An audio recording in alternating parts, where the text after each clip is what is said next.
The Z to Z Podcast.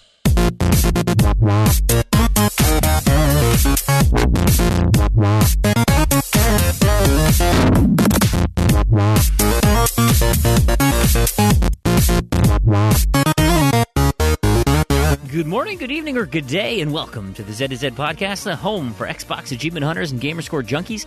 I'm your host, Brandon Fream, and thank you so much for listening. At Z to Z, we love gaming, and in particular, grabbing achievements and gaining Gamerscore. We do news, reviews, and interviews. If it's about achievements, we'll unlock it. We are a Western Hemisphere-centric show tonight. Tarragon is taking the night off, so possibly we can keep this show sub 3 hours. Now, I can't make any promises, though, and, well, I guess since you've already downloaded it, you can tell the length of the episode. Well, whatever the length is, it was a great discussion about refunds, custom gamer picks, and the timeless question of what is Nintendo doing? Look, I know it's an Xbox show, but seriously, Nintendo, what is wrong with you? Finally, we've got some great news about backwards compatibility, so strap on your noob tubes. We've got a great show ahead. You can find show notes for this show as well as previous shows on our website, ZedTown.com. This is episode 70. You can also contact us with questions and comments on Twitter at Z2Z, ZedTozed, over at our forums, forum.Z2Z.com, or email us directly, contact@Z2Z.com. Today's show is brought to you by the achievement I See Dead Bunnies from the game Blast 'em Bunnies. This achievement was picked in honor of the Easter holiday, which we just passed. Christian holiday aside, the most predominant commercial icon of the holiday is the fuzzy rabbit that visits homes and hides eggs and baskets. A far cry from the death and resurrection of Jesus, but there is candy involved. This game is a turret shooter that asks you to rid the garden of pesky and evil leporids. This particular achievement is for accumulating 10,000s of these critters.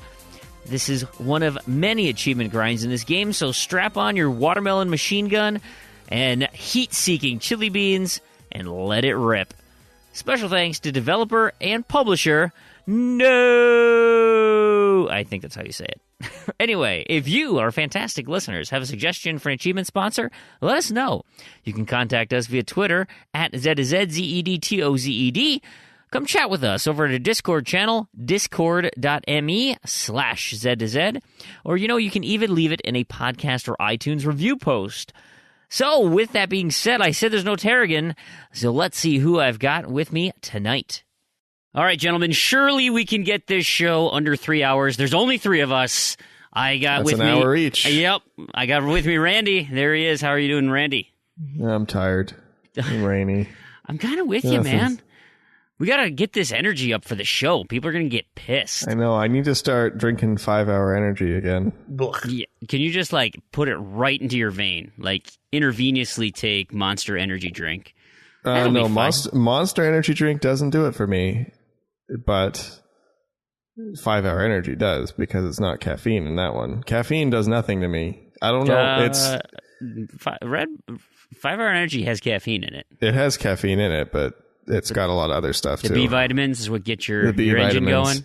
And they also make me very sick if I drink 2 of them, as I found out. I think I talked about that. That's fantastic. Oh, we got Proulx with us. Proulx, how are you? Sleeping? I'm great. I don't need energy drinks. I hate energy drinks, actually. And so I don't know. But if you guys are kind of down today, it's fine. I'll bring the energy up. I will bring it here. You better. We'll bring it right back down. Listen, I know for a fact, Proulx, that you and I had a late night last night. So did you take a nap? Are you revved up? I mean, I didn't take a nap, but it was a pretty easy day. So the sheer excitement of being on the show, it just gets the blood going. It's what it is. Yeah, I'm just kind of always been a late owl, so it doesn't bother me at all. How much sleep did you get? Did you work today? We're recording on Good Friday, of course, so many people had it off, of course. So my company, they gave us the holiday, and then last week, they're like, dude, we're super busy, so we're going to go ahead and take that holiday away and then just give you the time off. So, come and work, and then you can just use that time elsewhere. See, that's way better, though. I totally agree. Then you can take it whenever you want, or tack it onto a long weekend or something. Yeah, because if I wasn't working, I'd be stuck with the kids. There's no video games when you're at home with the kids. So I got to find a day midweek when I can. Right. Yeah. That's what I'm saying. See, it's really weird because like my office didn't, it's not a holiday for anybody. I think one of the advisors gave his team the day off because their office was all closed up. But like the office was open and stuff, but there was like 2 people there. Yeah, that's like, exactly everybody took the day off. Like, right. So it's like at that point, why even bother? Like the office closed early. Like they closed the front door. It happens a lot of places. I think it's 3:00. Ghost town at my place too. That being said, like I actually get a lot done. But it was awesome though. Because no one's there. It was awesome though because my boss was like, "You can just go home and I'll pay you for the whole day." I'm like, "Cool." So Cha-ching. I got like 2.5. Got to go home like 2.5 hours early. Play some Guitar Hero. So you shouldn't be rainy at all. Yeah, is that your win of the week? I mean, that sounds like a glorious. What is your win of the week, Randy? You got one? Well, no. Proulx will go first because we kind of share a win of the week this week. Oh, okay. It's a space win. It is a space win. But here's the thing, right? So we've been playing. We played through Star Trek. Space Trek. This is the bad one, right? It is not a great game. I will say that. It's a horrible game. And not a great game makes it sound like it's tolerable. It's only tolerable because of my space jokes. No, his space jokes are terrible. No, we can all agree those are intolerable. Yes.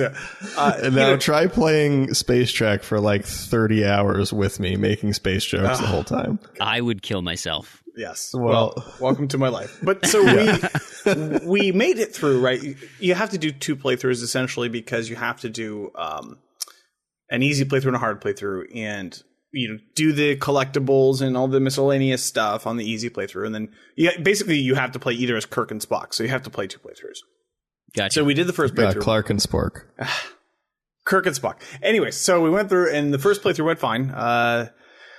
We kind of ran into right at the end, a few of the end game achievements didn't pop for either of us. And so we're like a little worried, but we're like, well, we're going to do it all again. Yeah. And we'll be fine. So we go through on the hard playthrough. The glitched achievements didn't pop. By the way, this is a sarcastic one of the week. It's just something that we wanted to talk about. This is not a win. This is absolutely not a win. I was going to try to make it into a joke. It should have been a win. Yeah, it should have been a win. And it wasn't. So at the end of the hard playthrough, the glitched achievements didn't pop. The hard playthrough achievement didn't pop. Oh, no. It turns out that's a host only. I looked that up afterwards. Yeah, so but I didn't get it. Yeah, you didn't get it. I mean, neither of us got it, but either way, I shouldn't have got it. So it only glitched for you. So that essentially dooms us to a third solo playthrough of the game. Slit your wrists, man. Everything else. Yeah. So is that one? Can you play as Bones in that one? Then your third playthrough? Nope. Oh. He's in the game, but you can't just play as him or anything. How about is that Texas? How about Data? Can you play Bones as Data? Is the doctor. Data is he won't be created for another 30 to 40 years. So is that cauliflower? He's not in the game. Uhura? Is Uhura in there? Uhura is in there. I think she has 1 or 2 scenes. Sulu. He's like a ninja. Can you be Sulu? No, you can only be. It's a co-op, dedicated game, and to be fair, if you're going to make a co-op game, Kirk and Spock are a great duo to do it, and they had some interesting ideas. I'll say, it just they did not execute on them very. Sorry to hear that. What about Worf? No, again, you're confusing now. Star Trek, the original series. No. Actually, how about Wesley Crusher? I'm like trying to think of all the Next Generation characters I know. Just it's better than saying like Han Solo. I mean, that's just that's too easy. Better than saying Han Solo. That's too easy. So I'm kind of a tangent here. At the gym, so we have our new 10-weekers that have showed up, and so we've been working with these guys and stuff. And one of the new students that is I'm coaching is a huge anime fan, and so like. He and I have been talking about all Miyazaki and Attack on Titan, and it's like it's hanging out at the gym now talking anime. And like I'm not a huge anime guy, but like I find it just super interesting. And there are some that I follow, and I certainly followed more back in the day, but just it's been this like new fun thing. And then, but it's like. When we're talking about new things, if he wants to ask me about Attack on Titan, and it's like I don't know anything about that. but I don't want to be rude. And so, like, I feel like I need to brush up on it. And so I don't say something stupid like what I'm doing here with the Star Trek, where it's like I'm close enough to, like, be dangerous, but, I certainly couldn't host a podcast about it. That's for damn sure. Attack on Titan, I'm not a big anime guy either, but I did watch Attack on Titan, and it's pretty entertaining. It's not bad. I wonder how far I could get in the series if I played the game. Because I think I could get on board with that. I hear it's like Spider-Man, where you, like, just launch those grappling hooks all over the place. They have, and have to, like, grappling hooks on their hips. Yeah, And so then you had to launch yourself up to the nape of the neck and just take these Titans out. Anyway, my win of the week is not a win of the week. It is. It's actually a pretty terrible week coming up for me. Actually, so this should be Rain Cloud Randy's not win of the week. And you know what? I'm wearing. None of us have wins. I am wearing all gray too. Like, I was going to take a picture and show you my gray wore my hoodie Rain Cloud suit today with my gray sweatpants, because it's playoff hockey, and I am, like, a huge fair weather fan. And so when things, when the teams are in the playoffs, I get real excited. I could give a crap any other time, but I'm a huge fair weather fan, and so my team is terrible. So I was going to wear the Wild hoodie in support, and that was not good. They've lost their first 2 games, and so that's not what's making this a downer. So I mentioned last week that I had to spend $1,500 to fix my car because I killed it. We also what happens when you drive a gas guzzler frame. We also spent $1,500 on surgery for my dog because I can't be bothered to brush his teeth. So we had $1,500 in dental bills, and then another like $800 some bucks in airfare to go out to New Jersey to attend a funeral. So it's been a real turd sandwich of a couple of weeks here, and so I'm hoping you guys and in gaming in this community we can pull through because I've got some great news. Of course, Tarragon's not here with us. He's hurt. His throat's bothering him, so he'd be gravelier than usual, and nobody wants to hear that. But Tarragon's win of the week is that he and Beer Me 7 have hit their 200-day achievement streak. Yay! And Beer Me, like a true champ, has donated $100 to the show in honor of that milestone. That dude is a rock star, and congratulations on both Tarragon and Beer Me for hitting 200. That is quite the streak. Keep it up. 50 days from now? July? When is that? Anyway, keep up the good work. I'm super excited about that. Speaking of money, let's move into news. We got wind from the preview program people who are getting a taste of the new creators program, getting a taste of some of the new features that are being added. And there is a glorious screenshot that was posted on Reddit indicating that Microsoft is going to begin offering self-service refunds to people who buy games and products on the Xbox One or Windows 10 platforms. The image shows, multiple boilerplate things about how you can do it, but effectively, games and apps are eligible for refunds within 14 days of purchase, and if you have less than 2 hours of playtime across all accounts. You can't do anything with DLC or add-ons or any of that kind of stuff, and you must have downloaded and launched it prior to getting that refund request. You got to wait 1 day, and some apps are not eligible. And then, of course, Microsoft, this is their last piece here, reserves the right to block access for users who abuse the self-service refunds. What does this say for maybe some of those indie games that don't quite take 2 hours to beat? I think that's the abuse part because it kind of sounds like it. I think that's kind of directly pointed at those games. Now, this did immediately inspire a new achievement for Big Rigs, though, because my plan is that was going to be a sub 2 hour completion. I mean, that's how it's coming along. That's what it looks like it's going to be, and that's kind of what I'm going for. It's not going to be I'm not going to make you race 1,000 races for no reason. It's dumb. Just play the game and play it, and that's pretty much it.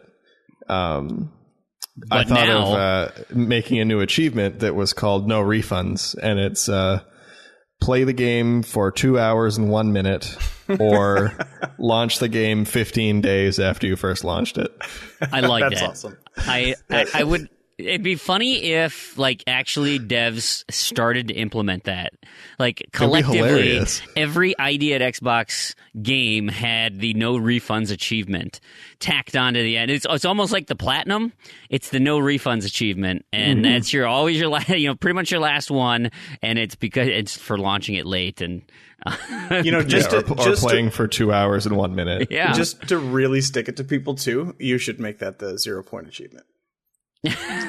See, I was thinking about making it like a 500 pointer. So people that don't care about completions but care about points I can have to get no refunds, because it would be funny if it was a 0 pointer. But it would also be funny if it was a 1,000 pointer and everything else was a 0 pointer. Yeah, you can do that. Or make it just a 1 pointer, and then it could be like 199 or like 201. Yeah. There you go. That's what I like to hear. Yeah, this $4.99. I got to get on filing those business papers, and then this can happen. We'll make this happen. Cloud LLC. All right. Oh, wait, it's Shovelware Empire. Yeah, yes. You already got a name. It won't be an LLC. I don't want to pay franchise tax. Franchise tax is way more money than I'll be making. Let's talk serious now, though.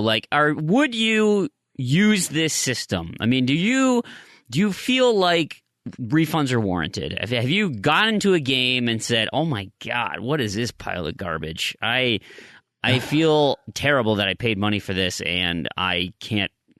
I want my money back." I'm looking at you, Randy, because I feel like you get pretty riled up. Yeah, that's true. I get less riled up about this because I've kind of thought about this a bit, and I've kind of seen with a platform like Steam.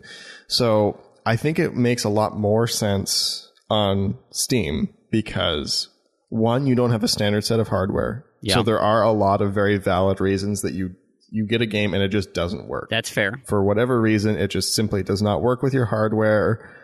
Maybe it works on most hardware, but it's unreasonable to assume that you're going to make it, that this game is going to work on every piece of hardware that it's recommended on. So, a platform like Steam, like Android, where you don't have standard hardware, that makes sense. Another thing with Steam is Steam has, I think it's gotten a little bit better, but until like a year ago, 0 customer support, period. Like none. Yeah. They're like, go to the forums and maybe someone will help you. Like, I had a friend who bought a game that needed a CD key, and there was no CD key with it. Really? This is two separate friends, 2 separate occasions, same thing. Huh. What do you do? Nothing. They don't care. They got your money. What are you going to do? Nothing. That's exactly weird. What you do is absolutely nothing. So when Steam implemented this, of course, Steam is being lazy because, oh no, you'd have to hire 100 people or something, pay them a little bit of money. And, when you effectively take 30% of every sale of every PC game sold, stupid. I hate Steam. I hate Steam. Well, to your point, though, if you launch a game and it doesn't work, that's totally reasonable. And the problem is this refund policy goes directly into the face of independent developers, the people who typically have the most difficulty getting games launched effectively without problems. I know what you're going to say too, because that's my next piece is it makes a lot less sense. Like you were saying, for independent developers, this is saying those sales aren't really sales anymore. You could just back out of them if you don't like it. And especially with games you look at a game like Uncanny Valley. You can get through most of that game in under 2 hours. But that's just because it's a short game. But the content is good. Like, the content is good, it's just short. And that's fine. But, I mean, you could play it. You could play the whole game a few times over and still get a refund for it, which I don't know. I don't know if that's okay. And you don't have the same kind of validity for that kind of refund, that easy refund, like you do on Steam, where it's really easy to just say, oh, it didn't work. Okay, here's your money back. Yeah. Simple as that. It's like, well, obviously it works. It got approved. I mean, all these games have to go through some kind of approval process. I don't know how extensive it is, but I assume they at least try and launch it. Yeah. So, I mean I think the biggest problem is going to be when it's going to be that one of those first or second, developers that comes out with a game that's just not good, right? And so maybe it's easy gamer score, maybe it's whatever, and they get in, people get in, get out, and they get burned. And then that triggers a change in policy for these self-service refund things. Because that's really the thing, is that if it's a self-service refund, then the transaction happens and Microsoft reserves the right to take a look at it after the fact. So you're already burning the ID developers because you got your money back, and then Microsoft can look at it and say, "Oh man, yeah, this dude, yeah, he's shafted 4 different games this last week, right? We should ban his account or whatever. So we're gonna ban him." But I mean, that's still damage is done. Exactly, it's done, and I don't know. It's so easy. Like, I'm all for refunds, and if you really don't like a game and you've only played it for an hour and you call Xbox support, yeah, I mean, you really must not like that game. Right. But I mean, this is basically saying it's okay to rent a game for 2 hours, whatever game you want. Maybe Microsoft will eventually ban you, but maybe they won't. I mean, I just think of the sheer number of people who would be involved, and I think you really have manual? to be. Yeah, if you have to be well, I don't think it'll be manual, but you have to be egregious about. I mean, imagine there's got to be some formula that comes up, and then you have to trigger enough of those flags to get your name bubbled to the top of the list, and then someone can take a look at it and say, "Yeah, this person's abusing it." And then you've got this issue of trying to sort all that crap out. Well, the money's already exchanged, right? So now. Yeah. Granted, Microsoft does have the ability in their TOS, their terms of service, to just kick you off for pretty much no reason, right? They can't just say, they've always been able to do right. that. I mean, so there's not a legal issue here that somebody could be like, well, I'm going to do an appeals process on that. These were justifiable refunds, in this long drawn out process. Microsoft can just say, yeah, I don't care. And I'm sure Microsoft will, because that's what they do when you get banned from Xbox Live. I mean, even if it was not a valid reason, there's nothing you can do about it. They don't care. And they can ban appeal, but and I don't think anybody in the history of Xbox has ever actually successfully appealed. So I agree. Yeah. So I'm nervous about this. I mean, can we get back to the point where, and this is what I loved about XBLA, is where they mandated that you had demos, that you could try out a portion of the game independent of the actual, story game, whatever. I mean, maybe it was like one level, or, like EA does, 10 hours or whatever. You get a taster of the game. That worked great for arcade titles where it was fairly repetitive gameplay. You could get a feel for it. And then, when you unlocked an achievement, I remember this all the time in Explosion Man or Super Meat Boy or whatever, and it was like, hey, you just would have unlocked an achievement if you bought the full game. Would you like to buy the full game and keep this achievement? And you're like, oh, you son of a gun. Now you got me, don't you? And it's one of those kind of, even before the demo is completed or you've spent a ton of time in there, they've given you some opportunities to purchase the game. I love that model. Like, that is game rental, but it's also a marketing piece. Now, granted, that's a lot of work for developers, Well, the other thing, too, is you have a lot more games now that are not really demoable genres, too. That's true. It's like, okay, you, again, like Gone Home, Uncanny Valley, but yeah, Gone Home, Uncanny Valley, these very story-driven games. I mean, okay, you could play the first 15 minutes of it, but that's not really, I mean, maybe it's enough to draw you in, but because if you go any more than that, then you're playing like half the game.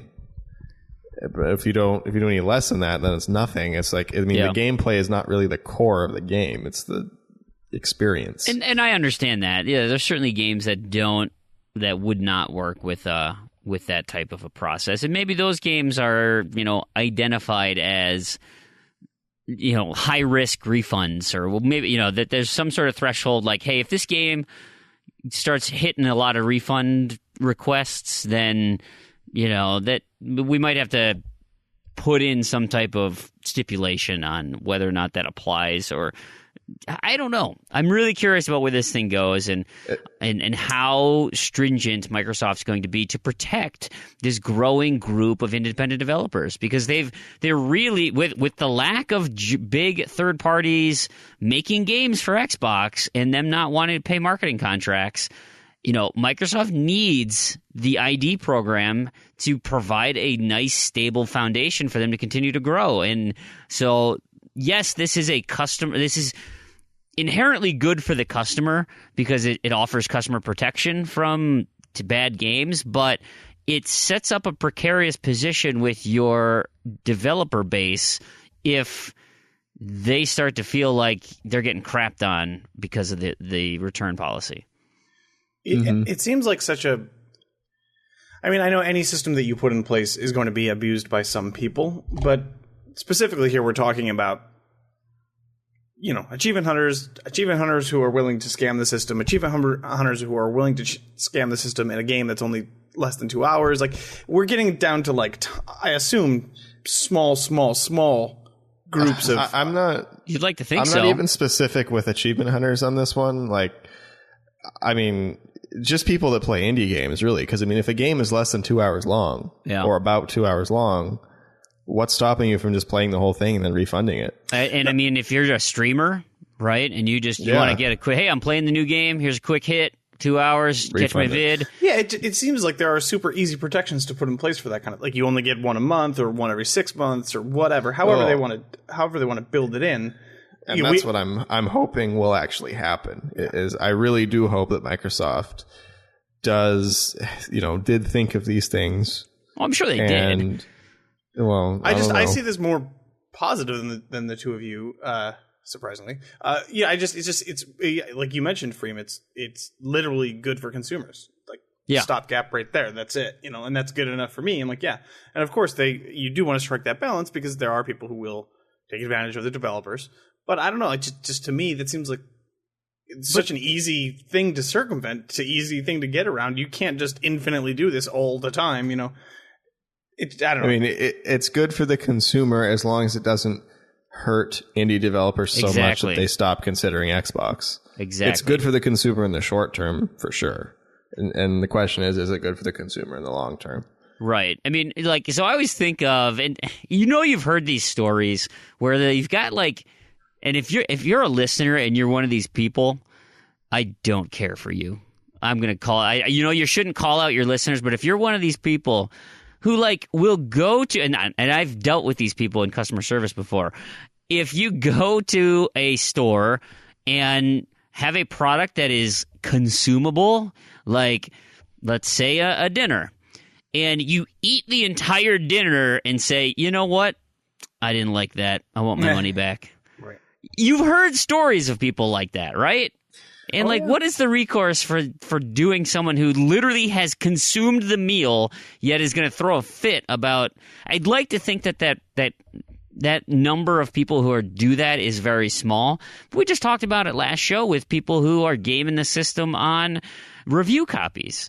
There are people out there who are going to have their hand out because this avenue of showcasing, and maybe this is another Microsoft thing about you can't broadcast what you're doing. You can't, because you could then turn that into a money-making opportunity. If people were coming to your stream, they were subscribing, they were giving you money, tips, things, and you could just rent the game for free and not have to deal with it. Technically, I guess you could do that with Redbox. You pay $3, you're going to play a game for a night, stream it for 6-8 hours straight, chop up that video, Maybe. Oh yeah, but Redbox, I mean that's what it is. You're just paying for a rental. Yeah. That's different. I mean, if you paid for a rental of that game for an hour, that's fine. Maybe that's the way to do it. You know, kind of like a $1 tip. Maybe I don't know. I mean, it would just be like a demo. I mean, you have the option to rent your game for, whatever amount of money per whatever amount of time. Yeah. Or a standard rental, $3 or $1 an hour or something. That's a perfect example, Fream, of the person that eats at a restaurant and then refuses to pay. Generally speaking, the restaurant will just eat the cost. Yeah. Because it's just part of doing business. And again, it's usually not a huge deal. I mean, I imagine if it became a huge deal at whatever restaurant, let's say, for example, P.F. Chang's, you would change your policy in some way, manner, or fashion. You just have to pay in advance. Whatever, exactly. Whatever that it would, but it's not. It's just it's cost of doing business. It's just something that happens. Yeah. I feel like that this is the same thing we're talking about here. Yeah, there are a percentage of people who are going to take advantage of this regardless, and they're going to do it. So, but it's they're maybe probably already doing it. They may be, yeah, exactly. So it just feels like to me like such a not the point, I guess. The key difference, though, is the guy that goes to a restaurant, eats, and doesn't pay, it's a hassle. The guy who throws a fit because he didn't like the meal and goes to the store, it's a hassle. It's not something that you just click a button and it happens. You have to go to a lot of effort to get that free meal or that free thing. Yeah. And I guess, though, if you dined kind and of dashed, you could just do the same thing, right? You go to the restaurant, don't pay. I mean, there could be legal consequences. Probably unlikely. Yeah. Yeah. But, I mean, I've been at a restaurant where a guy got arrested for not paying before. Like, I saw that happen. I don't know. Maybe that's a Canada thing. I don't know. But I agree. I understand what you're saying. But on the other hand, like when if you work at this restaurant and these people come in and out and somebody doesn't pay, they stick with you. A lot of times those people don't come back. They're not going to try for a second time. Yeah, that's true. Or it's going to be a significant amount of time or something like that. Or if you see them and you're like, hey, you didn't pay last week. Yeah, get out of here. Get out of here. Exactly. and Microsoft, I imagine, will do the exact same thing here. They'll say, no, you can't do 10 refunds a week. That's ridiculous. Or whatever they decide that the number is. I'd be curious what that threshold is. Yeah. But the thing with Microsoft is you can make a new identity. Kind of. I mean, you make another account. Yeah, but now you're is saying, it going to be a credit card ban? I mean, it's more of a hassle, but it's still not that much of a hassle. Yeah. I feel like if you want a life of crime, you're going to figure out a way to do it anyway. So yeah, exactly. I mean, put up as many roadblocks as you can. But listen, that was kind of a downer. You know what? I've got some great news for you guys. Black Ops 2 is backwards compatible. OMG, dude! Number one game request. Blobs. Yeah, PSA. That game is all hacked like World at War. So I mean, if you're gonna play it, be careful. So I was away from my desk. I may have just gone to the bathroom. I don't even remember why I left my desk, but I always leave Twitter open, and of course at the top bar it'll have in parentheses how many messages you have. And so, like Tuesday, or I guess Monday night, when the mega sale hit, right? It's like, oh, you've got 100 or 200 new messages because Store Parser is kicking out all the deals. It's like, yeah, okay, that makes sense.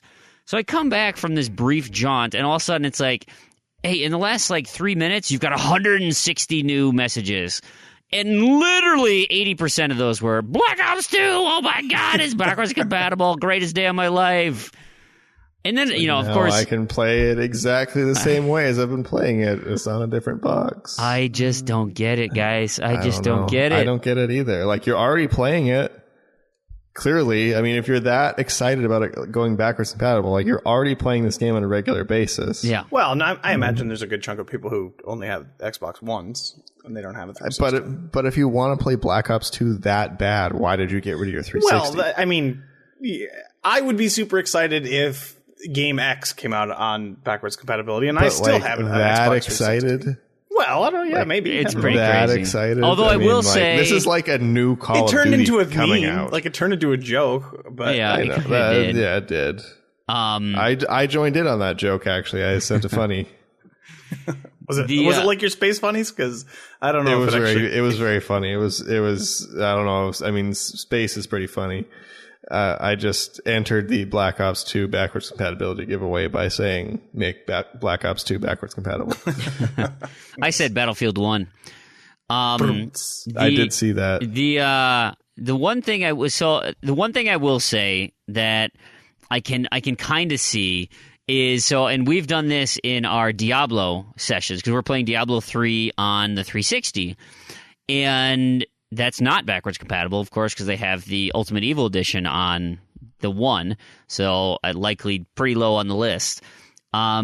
Is we had been engaging in 360 party chat, and we might as well have been communicating in a submarine because it was a hot mess, like garbled garbage. Just think about this though. They improved 360 party chat. Yeah. Midway through the 360's life. So, I can't what did the old one even sound like? Did you ever see the Peanuts cartoons with the adults? The teachers, right, exactly. Like that. That's exactly what it was. Almost exactly like that. Now, what's beautiful now is, so now you're on the Xbox One, you use the Xbox One chat, and in much, much clearer, you can hear about how some 14-year-old was fornicating with your mother last night. So that's exciting. Yay. Right? We got that. I don't know. That's in to. public chat, though. I mean, those people are generally in the public chat. Well, it's coming through in crystal clear Dolby surround. Yeah. No, but it's still the 360. I mean, the public chat is going to sound the same. That hasn't changed. Parties have changed. Gotcha. Okay. But in-game chat is still potato. So, hey, don't worry. Speaking of potatoes, guys, so Nintendo is discontinuing the NES Classic. Their best-selling console of the holiday season is because they didn't have any other consoles to sell because they discontinued the 3DS and the Wii U.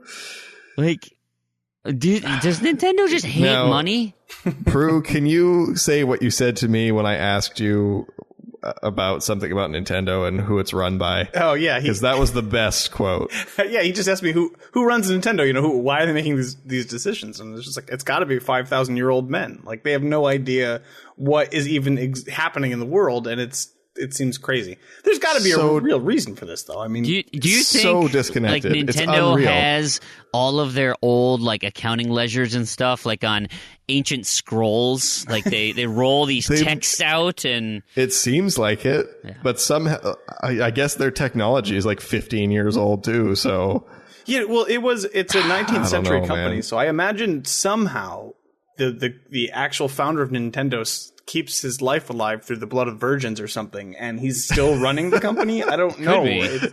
But he can't see any outside world. It's part of the blood pact, and he's just trapped in this jar.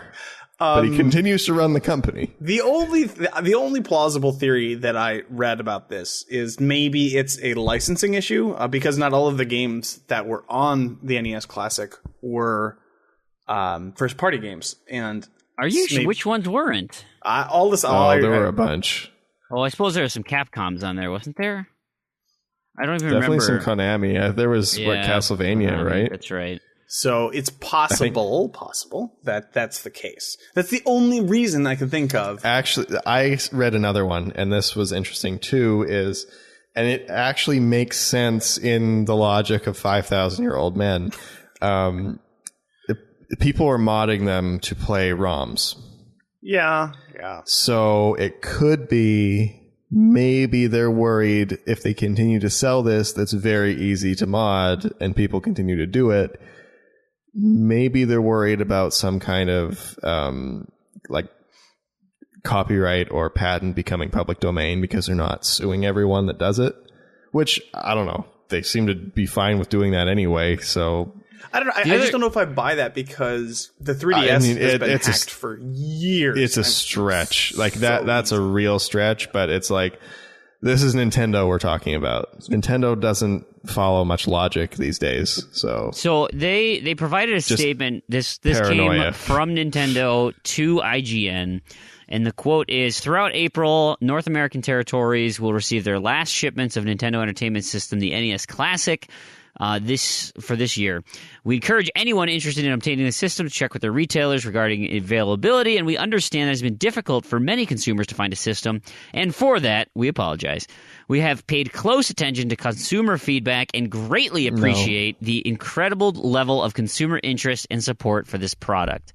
So then, no, they haven't. So IGN had asked and kind of pushed a little question further, and a follow-up quote is, the NES Classic Edition wasn't intended to be an ongoing long-term product. However, due to high demand, we did add extra shipments to our original plans.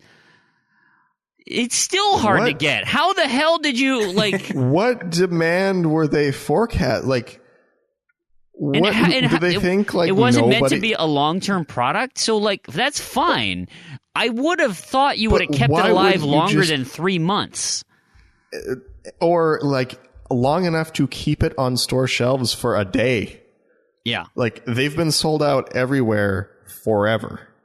Like there was no point, at least not that I'm aware of, that you could just go to a store and buy one. Now, this is just... You had to be actively pursuing it. Yeah, they're done with... Well, this is last shipments, meaning every one of these that has been made exists on the planet right now. So that's it. So, who knows how many are in shipping crates or out the door or whatever. I don't know the quantities that they've made. Probably not enough. To ship around, but... I mean, I'm still getting tweets and stuff about, hey, NES Classics in stock at GameStop or in stock at Walmart or whatever, and they're popping up because clearly there's an out-of-stock issue. Again, do they hate money? Like, this is... What are these, like $100 almost? $80? $60. I don't imagine it costs them that much to produce them. That's exactly it. These must be like 50% profit. Or more.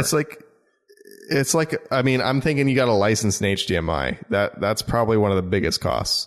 It's entirely possible because many of the IPs are owned by Nintendo. They're not paying them royalties.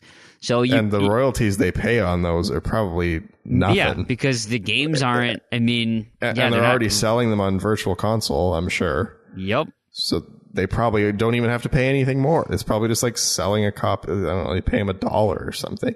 Blows my mind. What is with these guys? And like the 3DS has been out of stock since October. And I was just talking to Proulx about this the other night, as I've just learned a few weeks ago that there was a sequel to Link to the Past, Zelda, and that was one of my favorite games.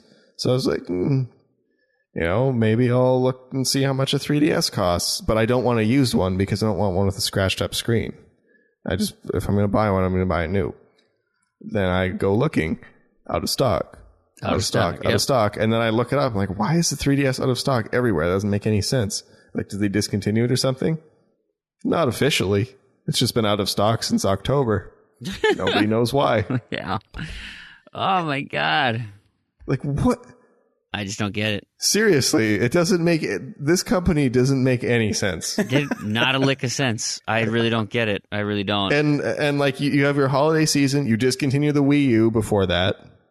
Well, that wasn't going to sell anyway. No, but still, why discontinue it earlier than you had to? Agreed, because I think you would want to package units with that for a cheaper option for Breath of the Wild.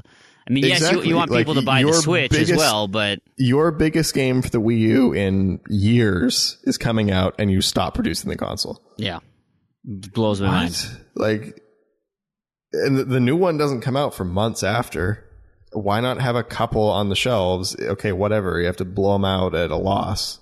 Whatever. You're going to sell more other stuff. The other thing is interesting is Zelda Breath of the Wild was sold out on Amazon for Wii U. Only Nintendo would let software sell out.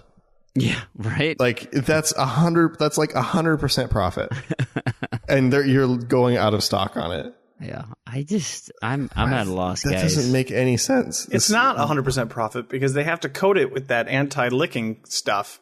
Yeah, that's true. Oh, well, no, I guess it's the Wii U version, so they wouldn't have that. Yeah, Wii U That's version. the big old frisbee.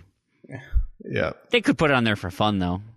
Yeah, the Switch version probably does actually have a semi-substantial production cost because it's like a flash cartridge. Yeah, well, it's got that Flash memory gigantic case for it, too, right? I mean, you got the... Well, I mean, so does a DVD. Yeah, you have that tiny little piece and then the briefcase that it goes into when you go to the store. I don't know. I'm just saying, I guess flash memory's gotten a lot cheaper over the years. Oh, I'm sure it has. And they're tiny. They're like 20 gigs or something. Yeah, but why do you have why do you have it in a briefcase? I mean, that jewel case is so you can put it on massive. your shelf. You don't lose it. I mean, it's like like the DS cards. I mean, those were nice sized cases so you don't lose them. Yeah, and then they fit with DVD cases. They're the same height. What? Really? No. DS things are small. No, not CDs. DS. They're like CDs. Switch. DS's cartridges are smaller than that. Probably half the size of a DVD. Yeah, case. the DS ones are like a jewel case.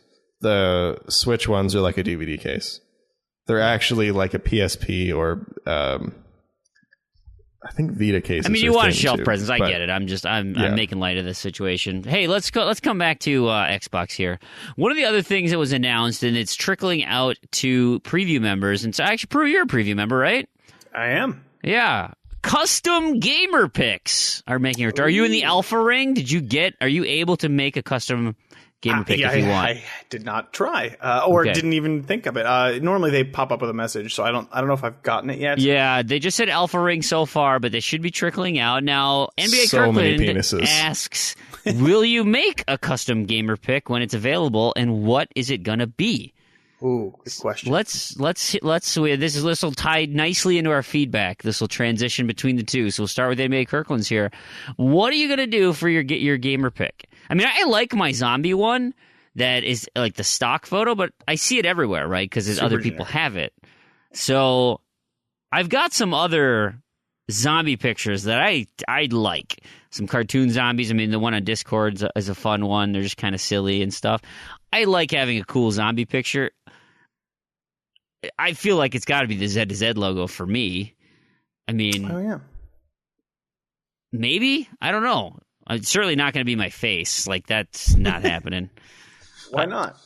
It's just, I'm not much of a, I mean, I'm a very attractive man, but, I'm not, it's just not much for being on TV or camera or whatnot. What, not even a snark out of you guys? Jesus, come on. I teed that up for you. I'm trying to think, too. Like, I was just thinking, like, I'll probably set my gamer pick to the same picture I have for my Twitter and for the thing on Discourse, whichever one it is. Discord. Yeah, thank you. Which is a one-up mushroom from Mario with glasses on it because I wear glasses.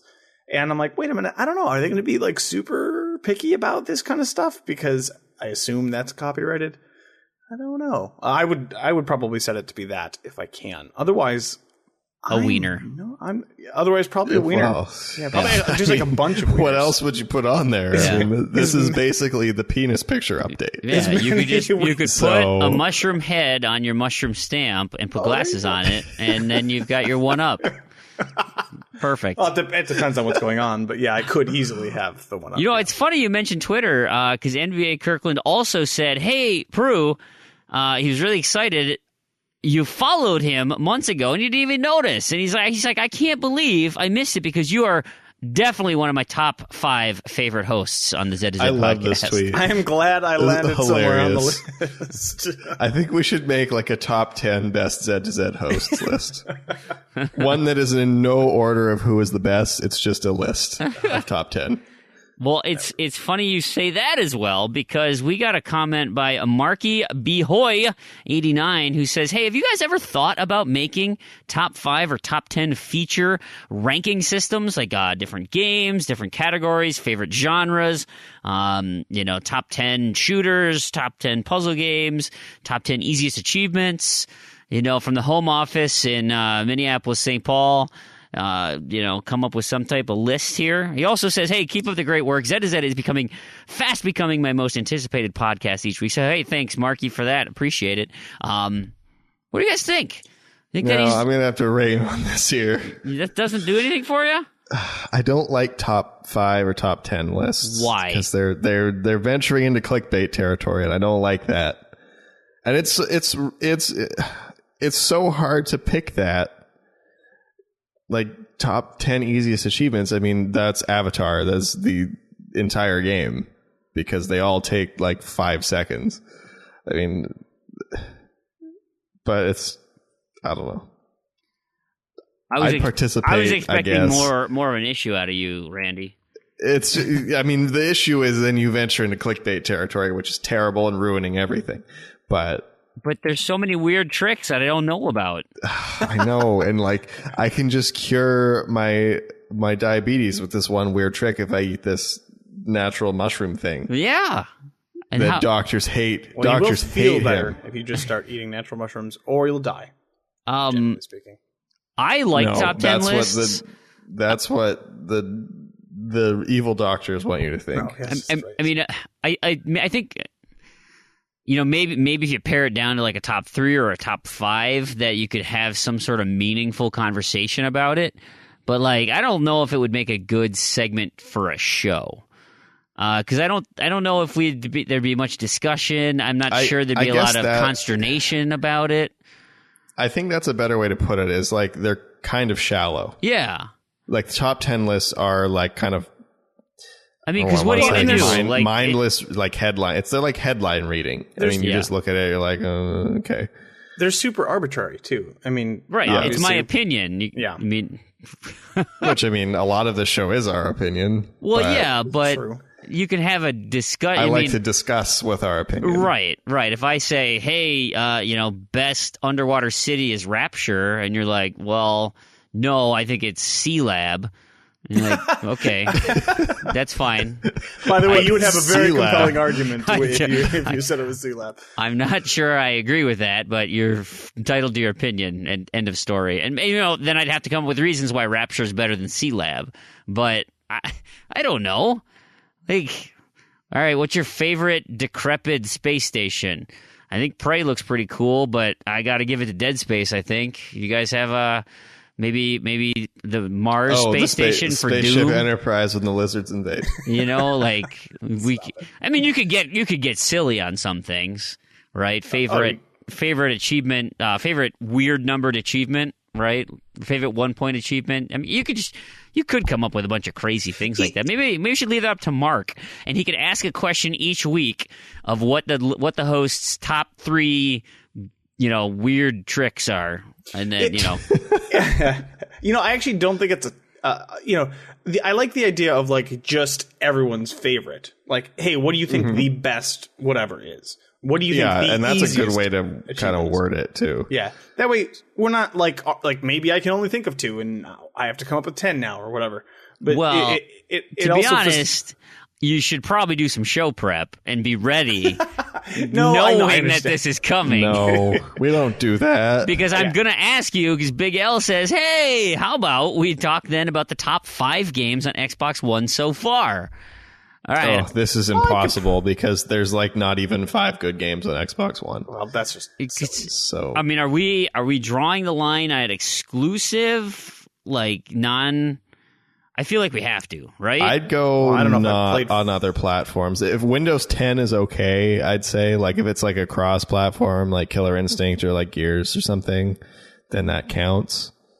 But not something that's also on 360. Agreed. Yeah, it can be. That's fair. Those good rules. Yeah. I thought you were going to say only this current generation. Yeah, not exclusives. I thought you were going to say not on PS4, and I'm like, that's going to be tough. But no, yeah, that would be impossible. There'd be 2 games. So, do you have any? I wish there was a way to filter out non-360 games. I'm going through my list. Oddworld. That was on the original Xbox. That's not really a new game. Oddworld New and Tasty is a new Sega game. Or whatever. It's a remake of a PS1 game. They rebuilt the whole game. Yeah, but It's not the same game. oh, I have to totally disagree with it. It's not a new game. Okay, well then I'm not getting enough games on my list then. So All right, well then let me jump in. Rare and replay. Other okay, that one doesn't count That either. doesn't count either. Those all exist somewhere else. Doom.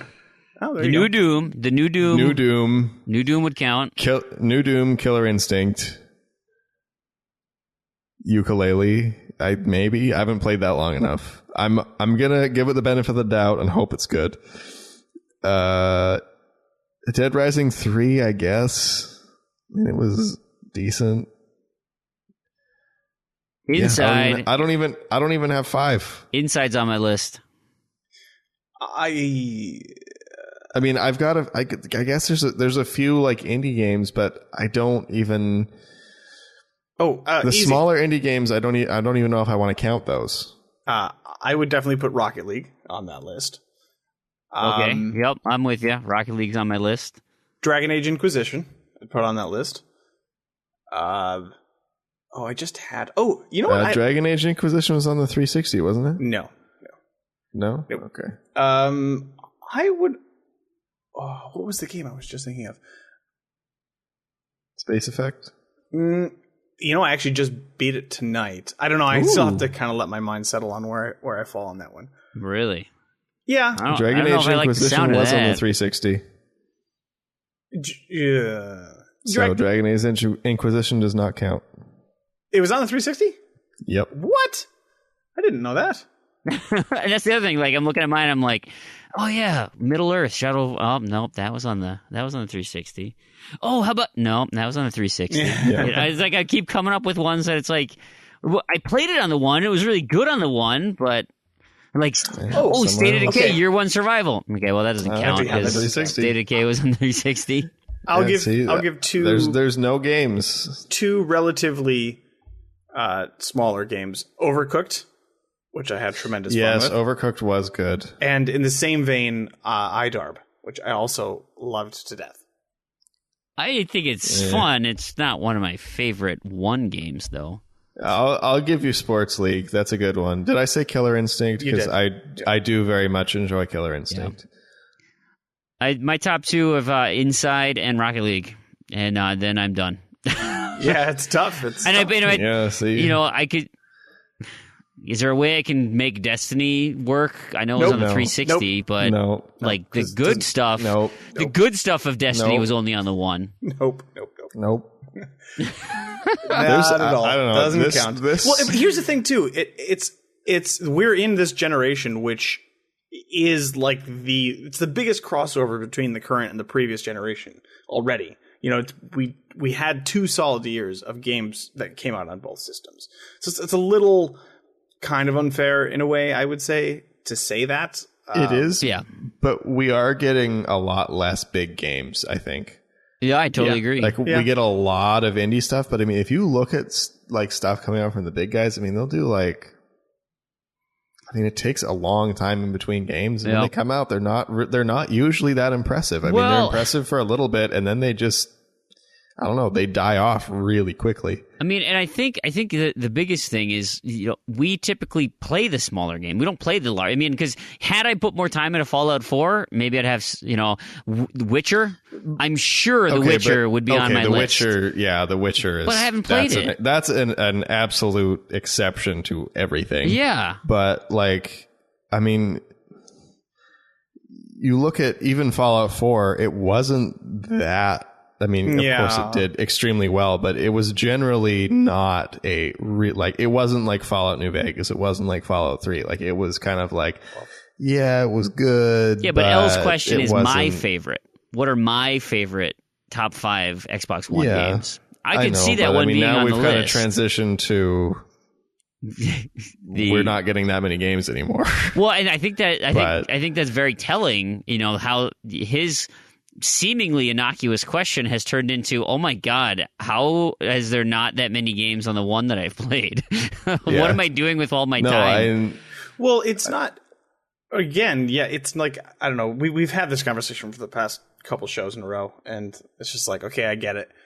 But we are still, it's not like, I mean, is your backlog, diminishing at this point? No, of course not. There's a zillion things to play. It's just that it's not the same AAA kind of stuff that it used to be. Yeah. We have this middle tier now that didn't really exist before. I mean, it started with the arcade kind of stuff, and then now it's pushed a little bit further than that.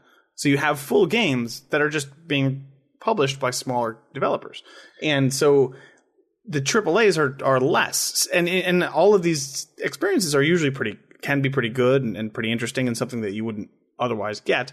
But it also seems much less kind of hit driven than the 360 did, when it was like every fall we had 4 or 5 games that were awesome and amazing. We get them more kind of spread out throughout the year now. Yeah. I do think kind of the other thing too, though, is you have a very large gap in your game. So, before we'd have a lot of games that were, probably in the 25 to 50 hour range. And that was a normal game. I mean, if you had a 10-hour completion for achievements, that was a pretty short game. That was a quick completion. Now we have games that are like under 4 hours or are like 100 hours. So you have, I'm looking at Dragon Age Inquisition. That completion estimate is 120 to 120 hours. I mean, The Witcher is 100 hours or something just to get through the story. Right. You have games like Mass Effect that are huge. So you get these huge games, but the other downside is they're so intimidating. They're very hard to get into because you want to experience it all, but you also have to be willing to dedicate, in the case of a game like The Witcher, 100 hours to it just to get through the story. So, maybe it's not quite that long, but a lot of time. So I don't know. Maybe that's why we aren't playing those games. So maybe is that everyone? Is that just us? I don't know. So I just did a calculation of I went onto my games collection, and it's not up to date because I still have the review copies and stuff coming in I got to add. So I have 293 non-Xbox One games. Okay, so like it could be XBLA, could be 360, but those are my achievement games that are non-Xbox One. So then the games that are Xbox One that they could be cross-platform, I don't know, but I own them on the One, and that's where I'm playing them. 417. So 60% of my collection is on the Xbox, of Tarragon's collection, is on the Xbox One that I have access to. Yet I just went through my list, and of all those games I've played, I think my list was like 100 of those. I've only played 25% of my Xbox One catalog.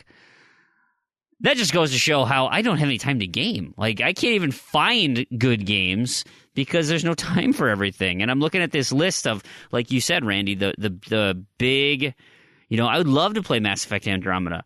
Seems like a big time commitment. Rise of the Tomb Raider. Would love to play that. Seems like a big time commitment. Witcher 3. Even small games that don't take that long, like Halo 5. That won't even take that long to go through the story, yet it feels like a big daunting mess, and I don't want to go into it. I don't know. The other thing for me, too, is you get the really big games, and you get the stagnating games like Halo 5, where I'm just done with Halo at this point. It's like I have no interest in going to that because it's been done over and over and over and over again. And they certainly aren't getting better. Yeah, exactly. Like it's not improving anymore at this point. Well, and I find so many intriguing things in the ID space where they're taking risks and they're doing unique things, and there's some interesting mechanics at play, or maybe some stories that push the limits a little bit. The big like games they have to be so safe. Because they can't take risks on something that you put so much money into. And I don't know. And that's kind of, I think we were talking about this in Discord today. how I don't think the big budget is a good thing. I agree. I mean, yeah, we get some cool stuff and some fancy graphics, but all of the big developers have completely stagnated. Like, there's nothing. I mean, okay, maybe Ubisoft does a slightly different thing with Ghost Recon or something, or The Division, but they're basically the same game.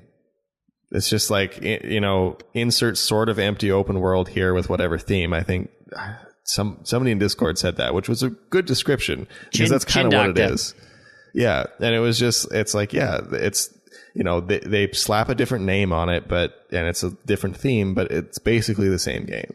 So, and go ahead. And you have that from all the big guys except for Rockstar. And even then, I mean, they're still just making GTA, but GTA 5 is incredible. And it's the same thing, but they did so much with it that it's okay. This is where I'm going to refute your point just a bit. And there is a space for AAA games, and I think the most valuable place that it holds is large scale games like that can maintain a multiplayer fan base much longer and more successfully.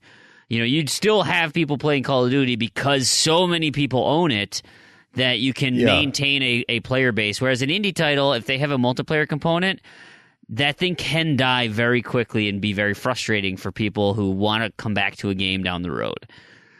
So that is an area that I think having big AAAs is great. Like Overwatch would be a pile of garbage if it didn't have 5 million people in it every day. And that's fine. I mean, that's fine for multiplayer games. Multiplayer games Call of Duty keeps releasing. I think it's lazy, but I get that. It makes sense. I mean, multiplayer games have to be if it's going to last, it kind of has to be that big AAA game. Yeah. But I mean, games like Watch Dogs 2, Far Cry. Right. I mean, I don't know about Ghost Recon Wildlands. I don't know that much about that one. But I mean, those are primarily single player games. Oh, yeah, absolutely. And they're still stagnating. I mean, it's like those are the games that need to not have a gigantic marketing budget, that need to not have a gigantic, but put some money, big money, but not like blockbuster money into something interesting. Hey, you're just playing into what I mentioned last week and a few weeks prior about my farm system. That's it doesn't have to be the farm system even. I mean, take your experienced teams that you already have that are experienced making games and get some new ideas. I do think it's funny. Have that experience and money with some fresh ideas, and maybe we can get something cool. That like Phil Spencer's comment about, he can't win when in terms of games. He's like, look, this year, big year coming out. We got Halo 5, Gears of War 4, Forza Horizon 3, Forza 7 on the horizon. We've got Halo, these games coming out, and everyone's like, dude, where's all our new IPs? What the hell's your problem? And now this year, hey, there's no FPS Halo, there's no Gears. You'll get your Forza, but that it's not a mainline year for those, and they're saying, where the hell's my Halo? Where the hell's my Gears of War? What's your, no matter what he does, he's not going to win. I'm looking forward to It's funny how E3. This is tying back to Discord again, because in the same conversation we were talking about, I mean, I don't know if I've said this on the podcast before, but I've definitely said it before, that the game consumer is like the weirdest customer base. Because they don't ever say what they want. I mean, they say what they think they want, but it's not what they actually want. I mean, I guess that's true for a lot of people, but like, you can just treat them terribly. I mean, you can lie to them, you can sell them broken products, and they will still buy it before it's even released. Over and over and over again. You can burn them over and over and over again, and they'll still buy it. Over and over again. And then you can charge them more money for less stuff, and they'll still buy it. It's like, you don't have to listen to them. You can actually completely ignore them, and nobody's going to do anything about it. They'll say they'll do something about it, but but they never do. I was poking around on the Destiny Reddit today, and because I was curious, it's the start of the weekend. I was curious what Zur was selling. The guy who shows up on the weekends has some exotic stuff, and he's starting to carry these. They're called ornaments, and what they'll do is you can purchase it with in-game currency that you can earn in-game, but you can also microtransaction, and it simply changes the skin of your gun. Okay? Totally cosmetic. They do some really cool things. Great. And so somebody had posted that, the Last Words alternate skin was being sold today. And somebody said, "Oh man, yeah, I'm out of silver dust. I can't buy it." And he's like, "Well, you can get 15 a week by actually playing the game. You'd have enough in no time." Yeah, I can't do that. I worked an extra 2 hours today. I think I'll just buy some. It's like, what? Are you kidding? Like, you spent 2 hours of your life at work so you can get a different looking gun? Like, get a different looking gun in a game that you don't have time to play. That is also going to be gone in 6 months when Destiny 2 comes out. Like, what's wrong? And there's so many people like that out there where it's like, you hear about the Overwatch loot boxes and they're, oh man, I can't wait to throw some... that gets into the addiction part. I can't wait to throw some money at that and maybe get, a cool skin. It was actually really refreshing. Last time I was in Canada, I have a friend who's big into Overwatch on PC, and he kind of shares a lot of this. He's the founder of the Lie Engine. He's the one who came up with the idea. He coined the phrase. He coined the phrase the Lie Engine, and it was really refreshing because he told me that he likes to play Overwatch and he likes the loot boxes and the skins and all that. And he told me that he had bought some. And he's like, "Oh yeah, I spent $5 once, and it was the most disappointing thing in my entire life, and I will never spend another dime on the game." Because he just spent $5 and got nothing. Yeah, that's annoying. You don't get anything, and that's horrible. No, you get the chance to get something. It's like a lottery ticket, and it's just it's pretty crazy. It's just awful. Hey, you know what? And I like that. I could stand behind that. So, speaking of gambling, we'll move on to our next question. Doughboy! He said, "Hey, I played a long gamble and wondered if anyone else has done this." And let me explain. We got this last week a little late, so it missed last week's show. But I want to get to it here. He says, "I purchased the DLC for Rise Son of Rome on sale for $5 back in June of 2014. I did not own the game and had no intention of purchasing it because I figured it would become Games with Gold at some point." So, his two questions. Has anyone purchased DLC due to a sale without owning the game just to wait for it as a giveaway or a sale? And has Games with Gold or EA Access altered the games you choose to pay full price for? He says, "I hope you all is well and to join you guys someday for another podcast. Keep up the great work." I do this all the time. You buy DLC? I buy DLC. If the DLC is cheap enough, I'll probably buy it because chances are it's not going to go on sale again for a very long time or never. That's where they get you. And yeah, it is. And they do get me on that, but I play most of them. There's only a few that I've bought haven't played. That's where Microsoft gets you on the Games with Gold stuff. Is they entice you to pay full price for the DLC. Now, second part of that has nothing to do with Games with Gold. That's just... Generally, if a game has gotten to the point where its DLC is on sale, unless it's a new release AAA game or a Telltale game, in which case the DLC tends to go on sale after the first of the 3 DLCs is released. Actually, there was a game recently that the season pass went half off before any content had been released. So anybody who pre-ordered the season pass or bought it on day one paid twice as much as they should have because there was nothing released yet and it was on sale. No, but it's just generally if that DLC is on sale for a price that I'm going to buy it at, the game on disc is like 80% off release price, like $10 to $20, and at that point, I'm going to buy it. I mean, I'll buy the physical one. If it's games with gold, I'll leave it sealed. That's a bonus, but games with gold doesn't really influence my buying at all, except that sometimes it saves me buying extra copies, like Rainbow Six Vegas 2. Saved me buying 2 more copies of it because I got them on games with gold. But other than that, not really. If it comes out on gold, I'll play the digital version because it's convenient usually. But no, that part no. But I do buy the DLC without owning the game all the time. Most recent one was Tropico 5. That DLC was on sale not long ago for quite cheap. What about you, Proulx? I have the opposite problem. I don't buy DLC until the second I'm going to need it. Like, we're right in the middle of the spring sale, and I'm like toying with the idea of buying the Fallout 4 season pass because I have 1,000 in the base game, and I want to go back at some point and get all that DLC.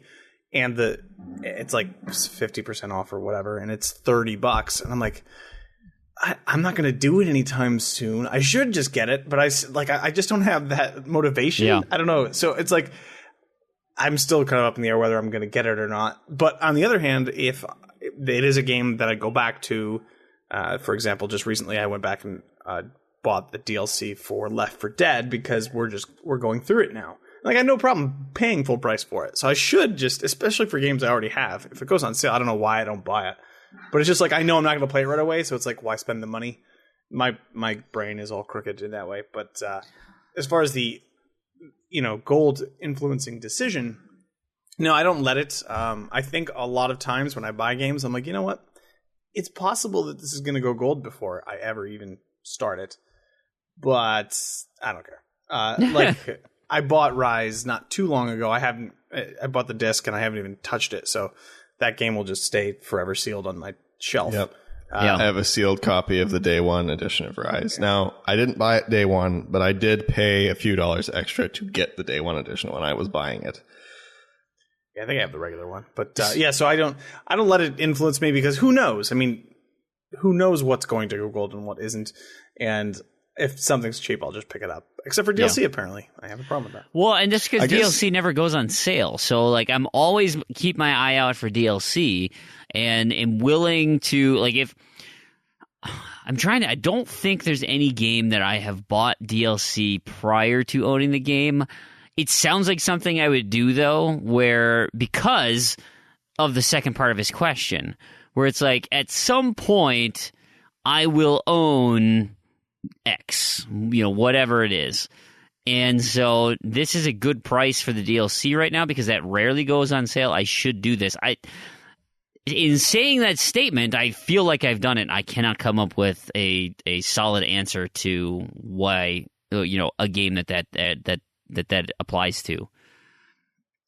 But I'm all about the tracking down that DLC. And even to the point where I've almost bought DLC twice because I forgot that I bought it forever ago. I'm like, oh yeah, sale, good. I should go pick that up. Oh crap, I own that. No, I didn't know that. Jeez, why didn't I finish that game off? Kind of thing. That happened with Magic 2014. I went to go rebuy the expansion there, and I was like, oh, I should finally really buckle down and do that. Oh, I've had this the whole time. What the hell? That was dumb. And I mean, I guess that's a good thing. It doesn't let you buy it twice, but I don't know. I think the other thing too is it depends on how price sensitive of a consumer you are. I mean, like for me, like I haven't really. I mean, I was a student prior, and then now finally I have a like real person income. So like I've been very price sensitive for a long time. So I mean, especially for a game that I plan on completing at some point, if a DLC is at least like half off or more, I mean, there's no question I'm going to get it then because I have a really hard time paying full price for DLC. Yeah. It hurts me inside every time I have to do it. And yeah, I think that's what it comes down to for me. It's just I hate paying full price for DLC, especially when I don't think that it's good value. Agreed. Which very little DLC is. I'm still bothers me in cases of the DLC that it's like, yeah, you want $5 for that? I know it's like 4 hours of content, but I really want that completion. $5 for 4 hours of content is pretty good. I mean, I'm thinking more like the $10, $15 for like 30 minutes of content type stuff. I mean, like map packs. Yeah, map packs are the ones that just drive me crazy. Oh, that's a kick in the crotch for sure. Call of Duty, you like what? You get 3 multiplayer maps and a zombie map for $20. That's ridiculous. Yeah. It's pretty ridiculous. Hey, Michael Used asks us, hey, it's the spring sale going on right now. What did you guys pick up? He picked up Life is Strange and Catherine. The reason I wanted to do this now is because I actually bought the Batman Arkham Knight Season Pass. I was like, hey, $8? Yeah. Sure. At some point, I'm going to want that. It's only $8? Yeah.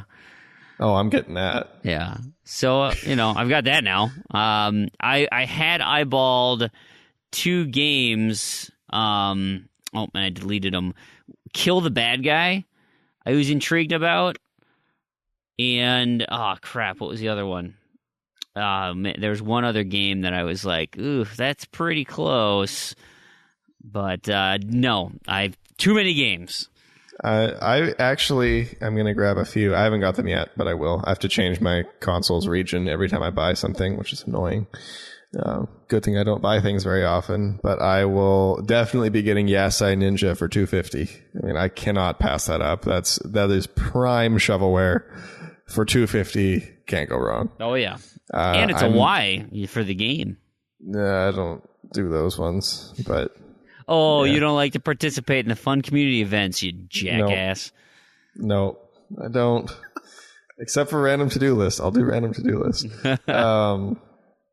The other one, well, there's Dead Rising not Case West, Off the Record for Xbox One. That's like 40% off or something, which I was going to get anyway. I was just waiting till I was going to play it, but since it's on sale now and I was going to get it anyway, might as well get it. Right. And then the other one is kind of another obscure game, Masquerade: The Baubles of Doom. This version is on Xbox One, but it did release on XBLA. It was canceled at one point, and then it was uncanceled. It had a really weird, long development cycle, and then it was also one of the last XBLA games published on the 360. So it's just kind of weird, and it's cheap, and I might want to play it at some point when I'm going through obscure games. So I think I might grab that one too. Yeah. So I haven't decided. I've been kind of like waffling on it all week. I picked up 4 games. I got well, more than that actually, but I got Tennis in the Face for $250, which I played the baseball version. It's literally just a physics puzzler, but it's super easy. I assume the second one is as well. And $250 is like, how do you say no to $2.50? Like that's nothing. That's just so easy just to be like, no, okay, I'll get that. I got the Artifacts Mundi bundle for $10 because I haven't played any of those games, and apparently they're super easy, and I get 3 of them. Oh, and they're fun. I like those games. I mean, they're not super. I mean, they're easy. They're not super quick, but they're not super long either. And yeah, they're fun. Like they're an enjoyable, easy completion. Yeah, so I'll definitely. But they're not like super fast points. I'll be playing those for sure. I really kind of went back and forth on this one for a while. You're talking about DLC like we just were. I picked up the deluxe edition of Lego Marvel Avengers, which I normally like to have the disc, but the bundle was cheaper than. I mean, it was $12, and you get the DLC.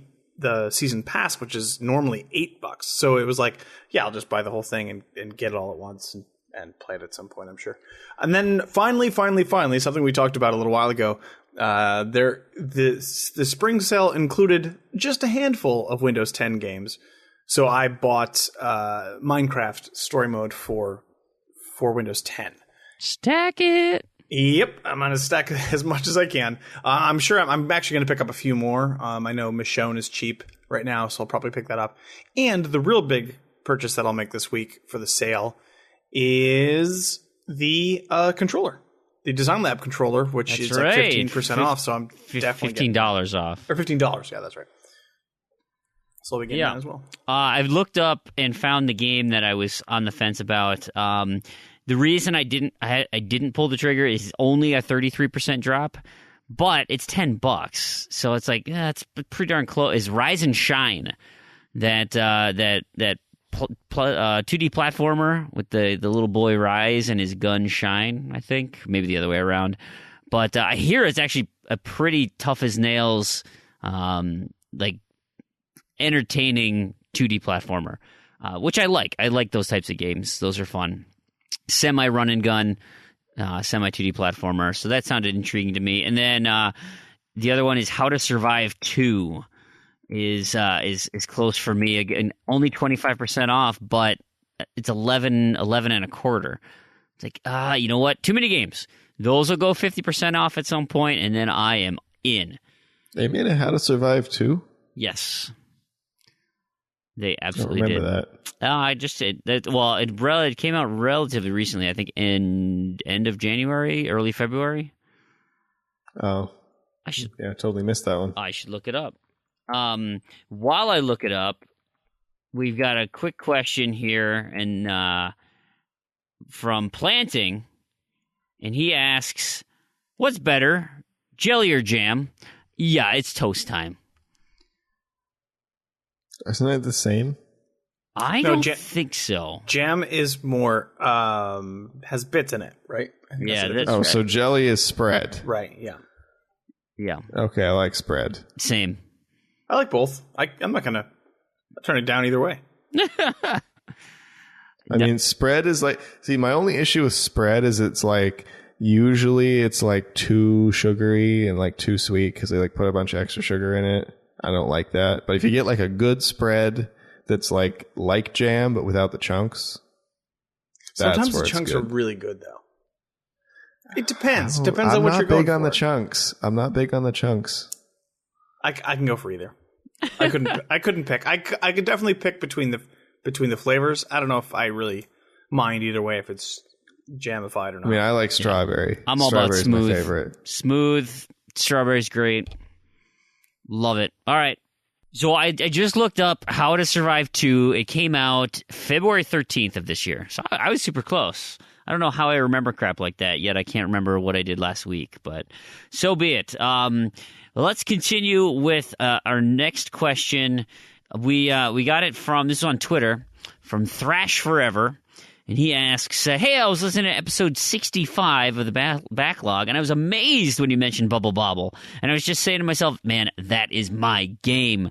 So thanks Thrash, for that. I appreciate it. Oh, man, Bubble Bobble is such a good game. We got a... I haven't played Bubble Bobble in forever. It's such a classic. Just a classic. Chosen Last sent us a Facebook message, and I wish Tarragon was here because he and I need to decipher what the hell what this comment means. So I'm just going to read it. He says, "Hey, I love the show and contests. Show was better without Tarragon and Fream, but anyways, I got a question." Let me just stop right there. That's awesome. What now? That means you guys are getting kicked off your show. Man, apparently he liked your show, the ones that you did with Joe, where you put us dreadfully behind because you didn't do any news, any feedback, any of that kind of stuff. But it was the shortest show. It was we don't need the news. Get rid of the news. Anybody who was looking for a shorter show, just remember who delivered. It was good stuff. Well, actually, now I'll go into his question because we've actually mentioned it already on this show. He says, what's the deal with stacks? I hear y'all talk about them, and I don't know. I don't understand why you'd want to go and do a stack besides Gamerscore. I mean, me personally, I prefer not to replay a game. Can you tell me what I'm missing? Gamerscore. Gamerscore? That's the whole reason. Yeah.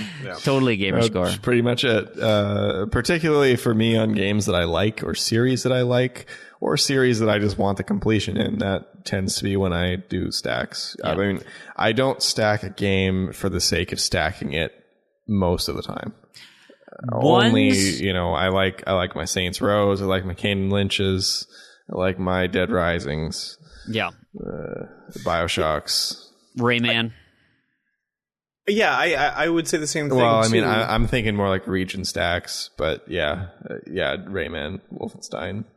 Oh no, I was thinking like replaying through all the BioShocks again was awesome because of the stuff that came out on the one, as well as like Skyrim and Typically, it's just gamer score, but I do have an example where it's not gamer score and it's fun to replay. Is the games where literally every achievement is story-based and you have choices.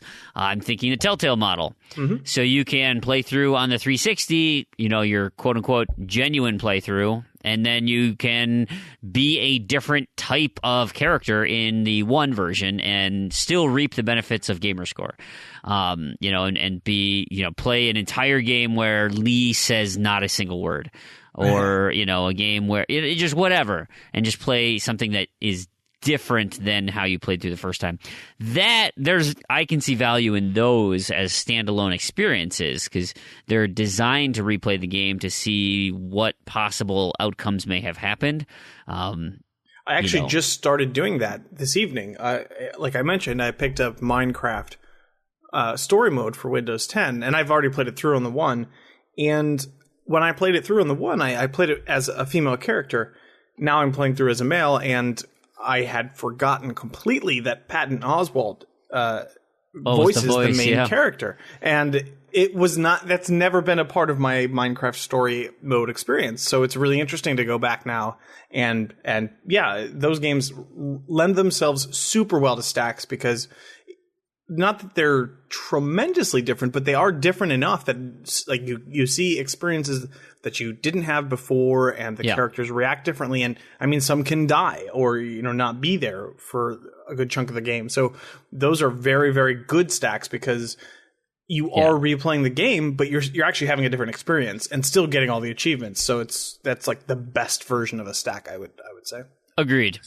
I guess the other thing too is you have other stacks like you mentioned BioShock where they are actually different. I mean, it's the same game, it's the same list of achievements, but it's been remastered or whatever. Yeah, and those, I mean, yeah, they're a stack, but they're kind of different. I mean, I guess just when I hear stack, I think a variant of the same game. So like, you've got maybe Wolfenstein The New Order. They came out at the same time on both platforms. Actually, they look the same. I mean, the one version, that game looks incredible on 360. I was super impressed by that one. That's what, 4 discs? Yeah, you install 3 and then play 1. Oh no, you don't install them. You can't install them. You just have to swap them. That was weird. Yeah. Weird setup. Monster of a game, but yeah.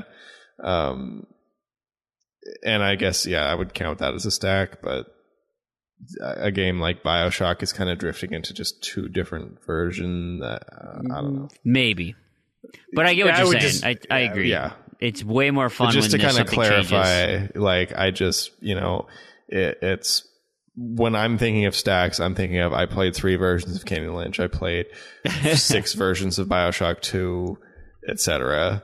So I guess BioShock 2 is a bad example to use because I was just using BioShock as an example of different. Would you say 7 at that point, or the like 5 360 versions of BioShock 2? I had a Twitter comment from Rusty Old Tunes, who I know has been ripping through her backlog. He says, "Hey, good news, Fream. I am caught up on the podcast. I've been listening to about 10 episodes a week. So I'm going to need you guys to step it up. We've got to release 10 episodes a week. That's impressive. To keep Rusty Old Tunes in business here. I hope he has a lot of money to pay us salaries so we can make more than 1 episode per day. He's going to leave us. We got to keep dishing him a feed. All right, Randy, this is a question for you from Skeptical Mario, because he was listening to last week's podcast, and he's got a question. You hate Dead Rising 4, Saints Row 4, Rock Band 4. What is your favorite 4th game in a franchise? See, we had a good discussion on this. There was some good back and forth, I'll give you that. This sparked some good back and forth. So we did chat about this in Discord when this question came up. And it was another 4 that I really hate was brought back to my attention, and that's GTA 4. Terrible game. So we specify some criteria here because, I mean, there was a lot of different definitions of the fourth in a series. So for this specific discussion, we're limiting it to games that have the number 4 in their title, like GTA 4. Right. GTA 4 is not the fourth GTA, but it is called GTA 4. Dead Rising 4 is not the fourth Dead Rising, but it is called Dead Rising 4. Left 4 Dead. Yeah, Left 4 Dead's my favorite. Left 4 Dead is not a 4. It's got a 4 in it. It's got a 4 in it. It's got it right there. It's got a 4 at the end. Oh, it has to have it at the end. Interesting. Oh. So no subtitles. You can't be, X game for the subtitles don't count. It could be like Dead Rising 4, the worst Dead Rising. I mean, that could be, that counts. Okay, all right. Anyway, we'll stop getting into your technicalities here. So yes, GTA 4 is also a terrible 4. My favorite 4 is probably Fight Night Round 4. They changed up the control scheme in that game, and I think it was a fantastic way to play the game. I think it was a really well done game, and it had leaderboard achievements that were fun. I really, really enjoyed that. Close second would be Tropico 4. Also a lot of fun. And now it was interesting because that kind of got me thinking is, why are these 4s good and so many of the others bad? Because another 4 that is not an Xbox game, but I remember being extremely disappointing. It wasn't terrible. It was just not, I didn't feel like it was as good as the previous games, was Crash Bandicoot, which the fourth one was The Wrath of Cortex. It was not actually called 4. Wait a minute. No. You can't set the rules that it's got to have 4 in it. And then it's not. But see, just wait. It's getting to my next bit. All right. It kind of seems like by the time you get to 4 in a series, or by the time you're putting 4 in the title of your series, it's really stale. It's like you've done everything you can do, and you're going for the kind of cash out or appeal to a huge audience, and you kind of lose that kind of you lose the heart that made the first 1 to 3 games great. And then I was looking at, okay, well, what's different with the 4 games that I like? Another one I like is Quake 4. That's also a good game. And it basically, what it came down to is you just do exactly the same thing 4 times. Fight Night 4 was the same game with better graphics and a new control scheme. That's all it needed. You do the same game every period, not yearly, because yearly it gets stale. But every so often, I think Fight Night might have been yearly though. So I don't know. Ignore that one. Tony Hawk Tropico. Tropico. Oh yeah, that was a bad one. I mean, I don't know. I guess it wasn't bad. It was okay. I was thinking Tony Hawk 5, but Tony Hawk 4 for me was a big step down from 3. It just, I don't know. It was missing something. I don't specifically remember 4. I don't specifically remember either, but it's kind of like Crash. That was another game that I specifically remember being very disappointed with. It was just like, I don't know, now, what something isn't there. When we were having this discussion in Discord, and you actually narrowed it down to just the ones that have the number 4 in the series, I thought it was more interesting to think about the 4th game in a series. It obviously broadens the field quite a bit, and because we were thinking, Super Mario World was brought up, and Link to the Past was brought up, and that's the 4th game in a series can totally work. I mean, you can have 4 games in a series easy, and you can still be doing stuff. It's just when you're going to when you're putting 4 in the title, usually it's like the 6th game or the 7th game, right? Because you don't have all your spin-offs. You ignore your spin-offs and just have this main running thing. Then you hit 4, and it's like, what are we gonna do this time? Unless you're Tropico, which is this thing where it's the same game, but you just, it's got better graphics, got some new mechanics. It doesn't come out every year, it comes out every few years, and it's just kind of a fresh coat of paint on the same thing. That works if you don't overdo it. You got one, Proulx? But what's now with the fourth game in the series? I mean, what's that for Halo? Halo Reach, which was fantastic. But but you said if we're counting the ones with the 4, so Halo 4 would be. Oh no! I mean, now going back to what you were saying is the discussion of the fourth game in the series that I think can totally work because you can have your spin-offs and. No, we got to keep it at the actual 4s. Okay. So what is the best 4? Yeah, best 4. I suggested Mario Party 4 only because it's the best way to ruin all your controllers and throw them out the window. Yes. I don't know. It's tough. I've played Gears 4. I've played Halo 4, Tony Hawk 4. Oh, Halo 4. Yeah. Not terrible, but great. Definitely on the decline. Oh, for sure. Oh, especially compared to 3 and or Reach. Depending, whatever you want to compare it to. Maybe not so much ODST, but I forgot about ODST. So Halo Reach is actually the 5th one then. ODST wasn't really supposed to be a game anyway. It was supposed to be a DLC, but yeah. I don't really know. I mean, we do complain a lot about Rock Band 4, and there are plenty of things to complain about it. And that core experience is still awesome, though. I still love it. So I guess that's probably what I would go with. It's funny because I'm going through. Don't give them that. They're gonna listen and be like, "Ha, we knew you were lying this whole time." No, I have serious issues with it. But the game, like actually playing songs, is still so much fun. This makes me sad every time I play it. I know. I mean, it's not better than any of the games that came before it, but it's just a really good.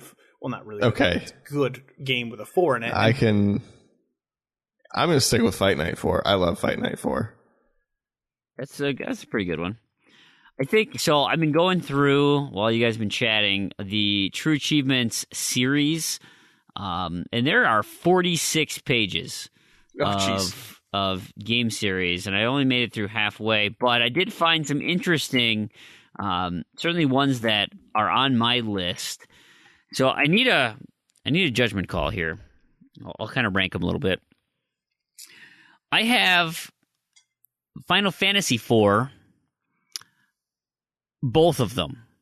Okay, so the Japanese Final Fantasy IV, which is actually Final Fantasy II, I loved that game, and Final Fantasy IV, which was actually 6 on the Super Nintendo, right? Is that how that worked? Anyway, both of those games were Final super Fantasy IV in Japan was the second game that came out in America.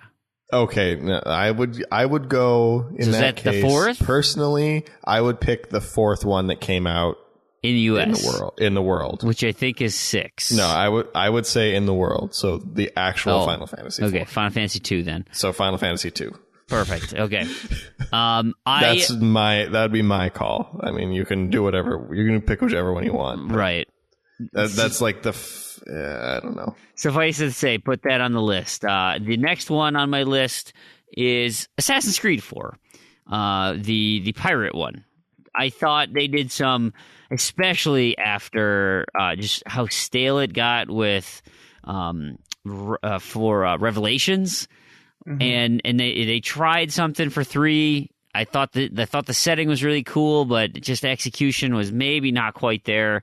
And then I think the changes they made for AC4 really kind of breathe new life into that franchise, only to kill it again when Unity came out. But, it had that respite of things that were looking positive. Yeah, Black Flag was a really good game. I agree.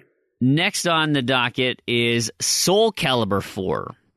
And this is simply a nostalgia thing because Soul Calibur 4 was the game that my roommates and we played as our pre-party warm-up games. So we'd have 40-ounce beverage in hand, and we would just trade controllers locally, beating the tar out of each other in Soul Calibur 4. So that was a lot of fun from a nostalgia standpoint. Finally, and I think my number 1 4 game, Resident Evil 4. That was one that did come up in the chat too. A fabulous Resident Evil version, despite doing some unique things, some significant changes. I played that on the GameCube, and it was awesome. I very much like that game, and so I think it's quite deserving of my favorite game that has. Oh, there you go. There's another top 10 list. My favorite 4 game. I think the key with Resident Evil 4 is, I mean, there's a lot of people that had a lot of complaints with it because it changed the style so dramatically. But what it really did, agree with it or not, is it completely revitalized the series or brought in a lot of new people without having a really kind of, I want to say watered down, but I mean, you could say it's watered down because it removed the old elements, like the really difficult elements, but kind of mass appeal. Yeah, a little more approachable. Yeah, I mean, it was more approachable, but not to the point where it was just like, so not like Dead Rising 4 where they're just trying to cater to everybody. Yeah. Just so painfully trying to cater to everybody, but it opened it up so it wasn't so intimidating, and it innovated the series. I mean, now they kind of stagnated again, and then now with the new Resident Evil kind of did that again, hopefully, which is amazing. I mean, the positive reception of Resident Evil 7 is cool and makes me want to play it. Agreed. There was another game mentioned in chat too. What was it now? Another 4 that I definitely would also put up there with Resident Evil 4 in kind of that same thing where it wasn't necessarily, a lot of people would disagree with it because it took the series in a different direction, but it kind of brought that new life to it again. Oh, what was it? Far Cry 4? No, that was Far Cry 3. Yep, 3+. Don't remember. I'm sure it'll come up. We got just a quick comment. From Blue Thunder 7398 says, "Hey, great show as usual. I look forward to the show each week. Thank you for taking the time to put out such a high quality product." Blue Thunder, thank you. That is a very nice comment. I don't think it's going to win you the $10, but I love hearing it. So thank you. Foo Cuddly Poof. He was going to mention this in our Titanfall session last night, but it kind of devolved into something else. But he says, hey, here's a topic for the podcast that what are games that everyone would want a remaster or a spiritual successor to? He doesn't mean the AAA stuff, like Final Fantasy VII or, maybe Fusion Frenzy, Mech Assault, Spyro the Dragon. Oh, Fusion Frenzy. What obscure Fusion games, Frenzy was so bad, Xbox or not, would you want? Personally, he wants an old PlayStation game called Future Cop LAPD or Digimon World 2 Remake. He says he put 100 hours into those games. Digimon World 1. And he still plays them to this day. I've been wanting a Digimon World 1 remake for since it came out. Oh, I loved that game. Yeah. That was I still want to go back. If it wasn't like 100+ hour commitment, I want to go back and beat that game because it's so hard and so complex and so awesome. But man, it's so long. It's too intimidating. I would like, and I know they've already remastered it, but I want a port of it to the Xbox, Day of the Tentacle. I loved that game back on the PC. I played that ages ago. I would love to play that thing again. I know I could technically play it again, and actually my garbage computer here actually could probably run it pretty effectively, but that's why I'm excited for like Thimbleweed Park, right? Bring back those old point and click, that classic style of game. It'd be interesting to relive that from a nostalgia standpoint. And I've mentioned before on the show, Legend of the Mystical Ninja. That's one of my all-time favorite games on the Super Nintendo. I would love to play that again, I think. That's the problem. Like, nostalgia glasses are pretty, That's the nice thing with remasters, though, is you can kind of fix up some of those issues and, leave intact what made it good and then, fix up the bugs or the bad controls or whatever. And hopefully it's mostly there, but with improvements. Certainly hope. Proulx, do you have anything? I was going to say a lot of my games have already done this. But what I would have picked would have been Toe Jam and Earl. And we are getting another Toe Jam and Earl. So I can't, they are doing that, which is incredible to me. And I'm super excited about it. And something else, which is significantly less obscure, even though Toe Jam and Earl isn't really that obscure. But something that's in the news is there are rumors that they're going to be remaking or re-releasing or whatever, remastering Knights of the Old Republic, which I am ecstatic about. I cannot wait for that. If that's the case, I've played it on every conceivable platform. I feel like I've played that game 1,000 zillion times over and over. As the spiritual predecessor to Mass Effect, man, I love that game so. It's one of my favorite games of all time. So I really hope that they come out with that in whatever Space form. Treck game? Kinda. Except not. No, not at all. Nice. Randy, do you have any more that you wanted to touch on? Yeah, I mean, like Proulx said, actually, a lot of mine already have been. I mean, the ones that come to mind, you got Earthworm Jim, Sonic CD. As I've said over and over again, two of my favorite games Oddworld. ever. Oddworld, and the Oddworld Abe's Exodus is getting a remake, and it's like, and that one's really cool because it's not like new and I mean, it is like new and tasty, and then it's being rebuilt, but that game was super rushed when it came out, and it was still amazing.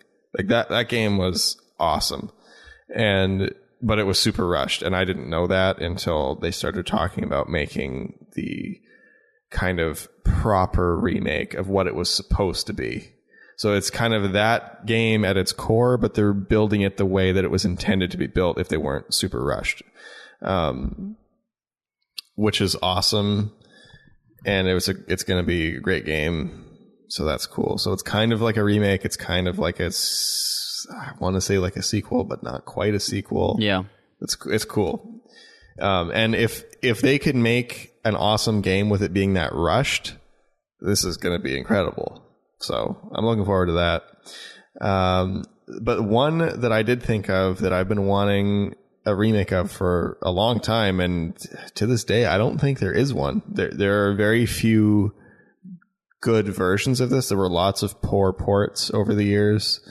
Is Earthworm Jim 2, which I actually like more than Earthworm Jim 1, but tends to kind of get overlooked. It's never had a good remake, which is kind of a shame because I feel like it took a lot of what made Earthworm Jim 1 really good and added a ton of variety to it. So it's not just platforming. There's kind of more variety in the levels, and it's kind of crazier and more over the top. And it's also one of my favorite games. Yeah. So I would love to see that. I don't think it's ever going to happen because as far as I know, the rights to Earthworm Jim are like it's split between at least two people. So I don't know. I can hope. So one of my all-time favorite games is Bionic Commando, the original on the NES. And they did remake that, and it was fine. It was fun. And then they made a sequel remake, I guess I would call it a spiritual successor, in the 2D vein, in Rearmed 2, which I have not given the time of day. I will admit. I should, because I'm pretty sure that's the type of game I want. But they did release, and they just called it Bionic Commando, a 3D action adventure with the Bionic Commando guy Spencer and his wife Arm. And that was... I actually really liked that game. And except for the story. I mean, the story was hot garbage. And the combat was kind of middling, but you had that God of War style arm that you could just whip all over the place, pick dudes up, huck barrels at them, throw them across the room, because you had that extendable wife arm that it was cool, it was fun. I think if you came at it with a less, it's like they wanted to be Metal Gear, right, and do a Kojima style crazy story, and it just came off like non-cohesive rambling versus a non-cohesive piece of art that maybe a Metal Gear game is. So I'd like another crack at that one. I think with the right developer, you can put something a little more up my alley in that. So there you have it. Last question of the evening comes from T Virus Tyrant. He says, "Hey, I just wonder what kind of music you guys listen to, and what's your favorite game soundtrack of all time, and why would you pick that?" So, this is so hard. I don't know enough about Spotify, but since I've been at the gym as an instructor, I can create a Spotify playlist, and my gym I can play it through the speakers in there while we work out. And so, I apologize every time I'm on the mic saying, "Listen, all you meatheads and whoever's out there, I'm going to sail your ears with punk music, and it's pop punk." Pretty much, stuff that it has a high energy beat to it. They'll throw some ska in there, stuff like that. That's my jam. So mid '90s, mid 2000s punk music, and it's not great to work out to, but it's pretty good. And I said, look, if you guys want to change this music, then you be an instructor. But since I'm on the mic, you got to listen to what I want to listen to. And I added a bunch of songs today, actually, because Good Friday, slow at work. So I put a bunch of songs that are just kind of all over the place, but continuing in that vein. So if I knew that I could share my playlist, I totally would. Maybe I'll put it in the show notes if I can learn by then. You guys can listen to my Spotify playlist, but that's my kind of music. Streams. I know, right? I don't know a thing about it. I don't know none of them stream musics. What about you, Proulx? You got a favorite? What do you listen to? Well, mostly these days I listen to podcasts. But I when I listen to music, I'm more of like an indie synth pop electronica kind of person. I haven't kept up quite recently with anything going on, but five or so years ago, I probably would say I'm pretty current on. And it's generally the music. Like, I don't like listening to the radio because of all the stupid commercials. I find a band and I'll stick with them. And generally speaking, it's more upbeat. It's more high energy, kind of like you and your punk stuff. And I like punk stuff just fine. That's just not my specific bag. But just smaller bands that just happen to catch my ear, and I'll listen to them for years and years and years. Yeah, I gotcha. Brandy? I like a lot of stuff, but generally my go-to would be like heavy metal, prog metal, and of course my weird hipster elevator music, vaporwave. That's my recent thing that I've been into, which I actually do stream, not on Spotify because it's all independent and nobody's on there. Yeah. But I mean, I don't know, bands I tend to go back to a lot would be like Opeth and Dream Theater. Okay. I have no idea who that is. Been listening to Lamb of God last week or so. Oh, Randy, you'll appreciate this. I used to ironically listen to Insane Clown Posse. Totally ironically, though. Totally. I promise. Are you sure? So, but what that led into... on? No, not at all. So, between ICP and Twisted... Like, I listened to them ironically, but they introduced me to Cottonmouth Kings, which I actually enjoy their music. Now, I'm not into, like, weed culture, but, like, I kind of like that, like, hardcore rap kind of punk rock mix. I dig that. So, there you go. There's another one. I guess I'll add to, I mean, I do like punk a lot as well, but I kind of got into that when I didn't listen. So, like, in high school, I listened to music a lot. Kind of after that, I did. Really, when Rock Band was big, because the nice thing with Rock Band was it went nicely with finding new music. Oh, yeah. Because you'd hear it on Rock Band, you'd hear a band, you're like, oh, I really like that. Then you'd look into that band, you're like, oh, they have like 10 more albums that I like all of, and then listen to all of them. And then kind of after that died down, then I just kind of stopped discovering music as much, and, I got busier with school and all that. And then, what was I going to say now? I've lost my train of thought. Oh, yeah, punk came in along the way, but it was kind of afterwards. Yeah. And so, I was only kind of the more popular, like, mid-90s type like Dookie yeah. era Green Day Sure. and like Blink. The Offspring and stuff like that. Yeah, I gotcha. But all right, well, what about... That's an untapped source of new music that I'd have to spend some time on one day. What about game soundtrack? You got a favorite game soundtrack? Mine... So hard. Mine comes so hard from to pick. and it's kind of cheating because it is a music game, but man, I loved playing Amplitude and Frequency, and I feel like we should exclude music games from this. Yeah. Because, I mean, obviously Rock Band has the best music the best soundtrack of any game ever, period. I mean, it's got like 4,000 songs.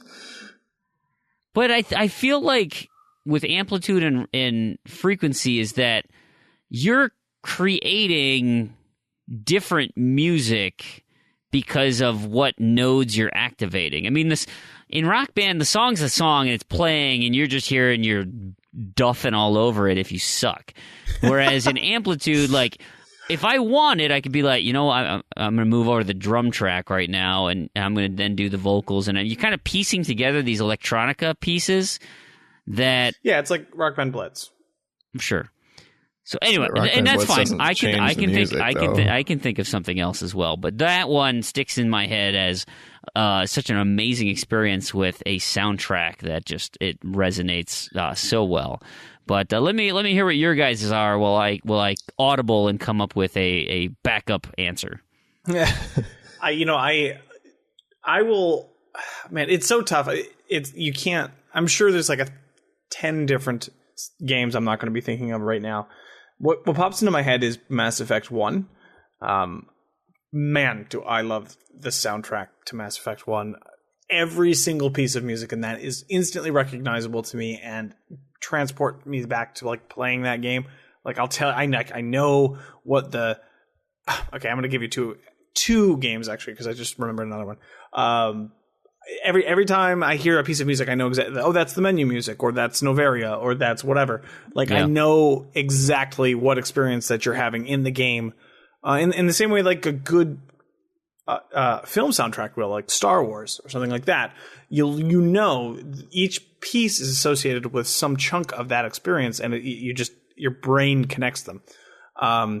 Castle Crashers is also another tremendous soundtrack. I love it so much. I went out and actually downloaded it, which I hadn't done for a video game for a very long time.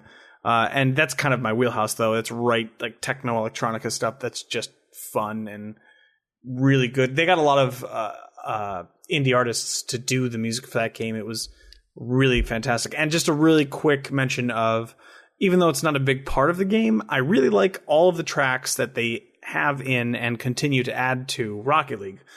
Of course, I love everything about that game, but it's just menu music, really, because they don't play. It doesn't play during the game or anything like that. I just wrote. I have a pad of paper here, and I didn't want to forget, and I wrote Rocket League down. Yeah, because when you log into that, and all of a sudden it's like, and you got that beat going while you're setting the mutators up or your menu going or whatnot, and you're like, yeah, I'm ready to drive a car, man. You're ready to play some sports league. This is gonna be good. Fun. It's good stuff. It is. It's really good.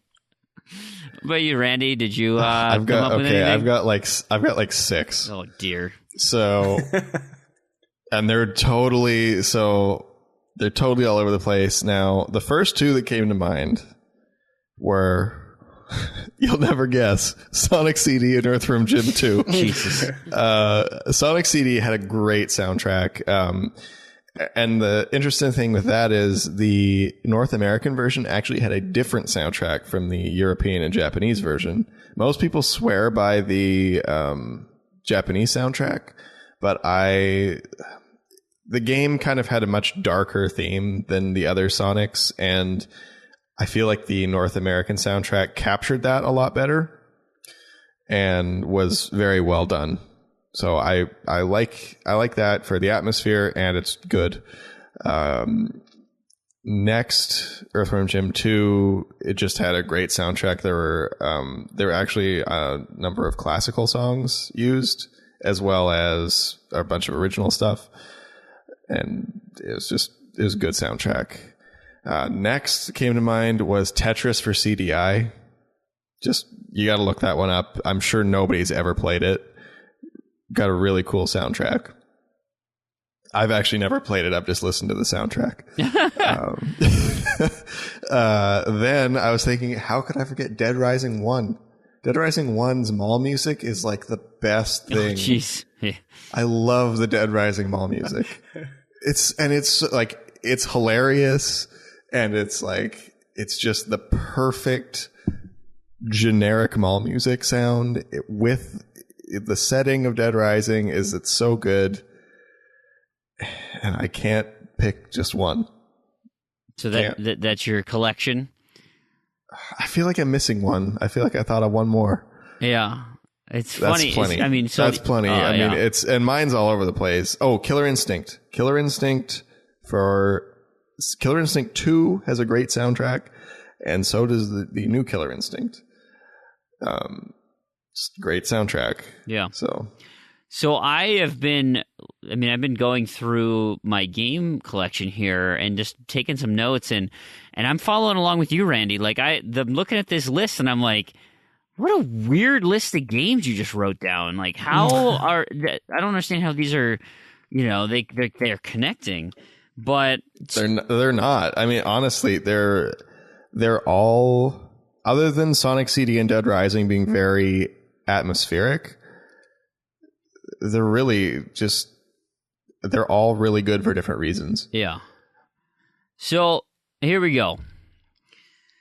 Some of my most iconic, Tony Hawk Pro Skater.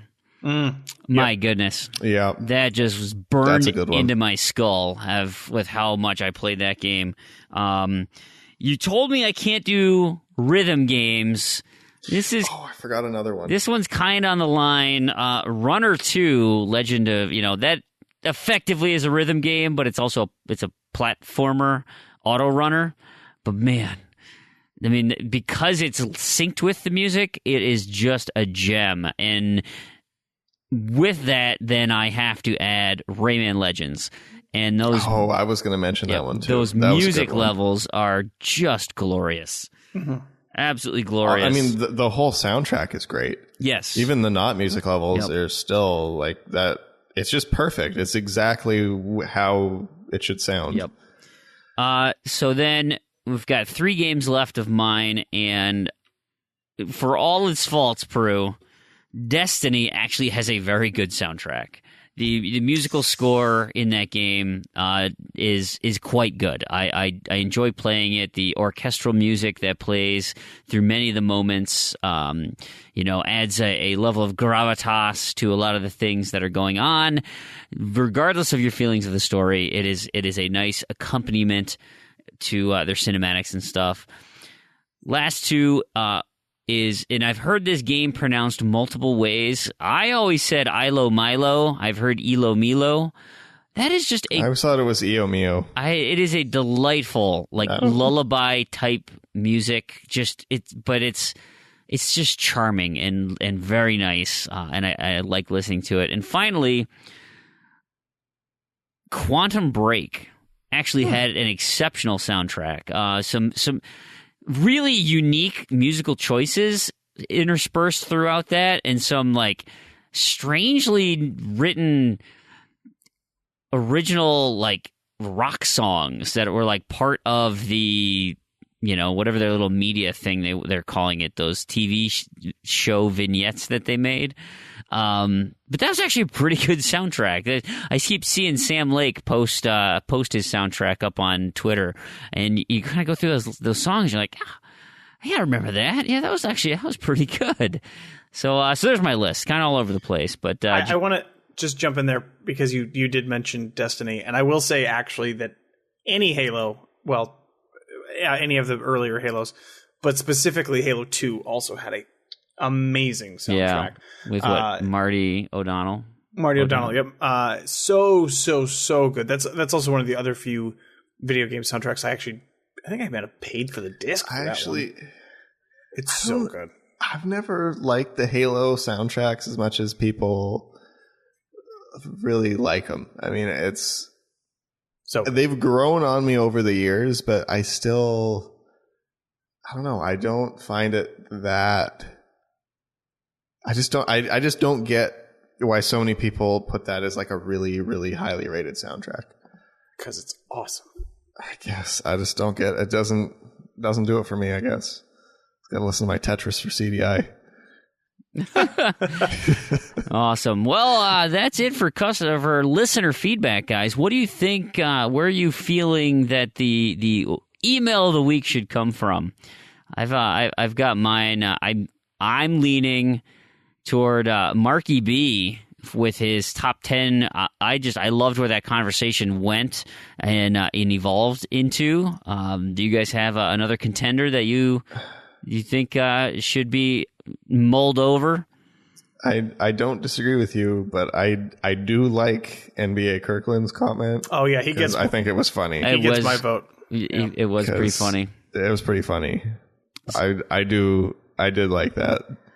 Sounds like we're split. We're tough. We're gonna have to flip a coin or something. Tarragon maybe be the final call. Yeah, that's fair. So yeah, we'll he'll buzz in right here and say who, like kind of like the celebrity death match with Miles or whatever the hell that dude's name was.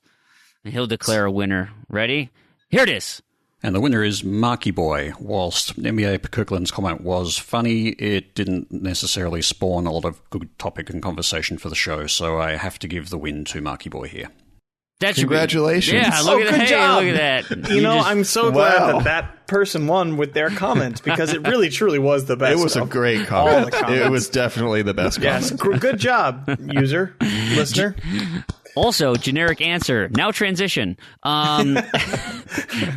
Let's move into our recap. And we skipped it last week. We didn't really have enough time, so let's just kind of go through quick. And it was all boring last week. It was all boring last week. None of us really played anything. And well, I don't think mine's any better this week because I literally just mine's better this week. Okay, well, I'll start with mine then because it sucks. I literally just put a ton more time into Zombie Vikings because I did, obviously, for the review, which you'll hear at some point on a Review Said show that I recorded should be this Friday, with Planting. Whenever. I don't know what number it is, but yeah, I talk pretty extensively on that, so you can listen to the show about my thoughts on that game, but, I don't want to leave that just sitting there. And then I did a little bit for some of the contests, Gamer Scoregories, the Gamertag Challenge. I had to put a little work into those. And then Titanfall and Diablo were my other nights. And it's Iron Banner week, so I played some Destiny too. Oh, man, it's like a broken frickin' record. I'm doing nothing that I planned on my little calendar. Have you gotten all the achievements in Destiny yet? I have 2 left. I have to do the hard mode raid. Just get them. And then get them. I have to get 2 or 3 more emblems and the little memories of. And so that's at least 3 weeks to do those because you only get 1 per week. And it's like, well, do your raid. There's so many I want to do. Get it done. I play try for 3 more weeks and then uninstall it. To be honest, I tried to set up a session to do that, but I got to pick a night, and if I can't start till late, like the hard mode raid's probably going to take 3 or 4 hours, and it's like I don't know when I have time to commit to that. Do a Saturday night. You can sleep in.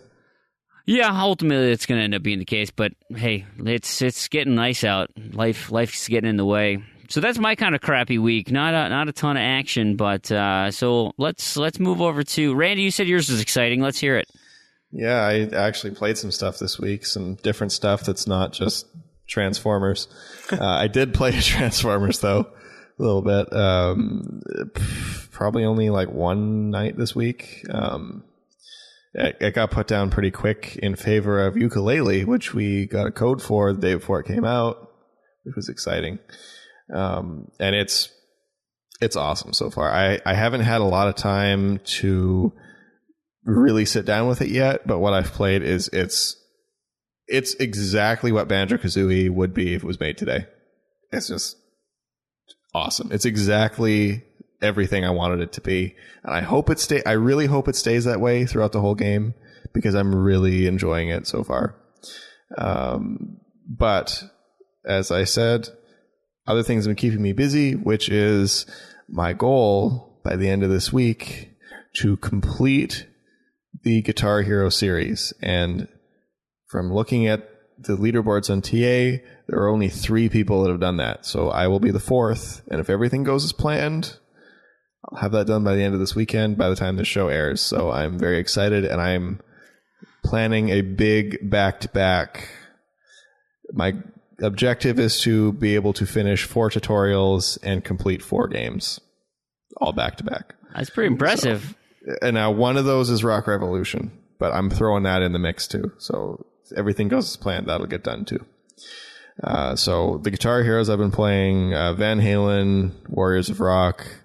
I've just been kind of getting through all of really just the careers that I haven't done and just getting it down to those last little things. Warriors of Rock I didn't spend a lot of time with, so that one is mostly idling, which is nice. So I've actually been playing both games at the same time, one offline and one online.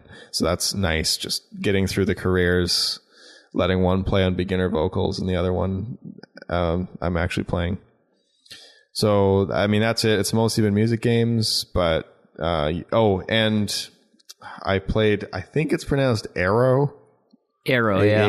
Aero, the new music game, which is, I'm liking that too, but we'll talk about that in Reviews Ed. As well. This week, I think we're doing that one this week. Who cares? This week or next week. It's timeless. You can listen to the review segments whenever you want.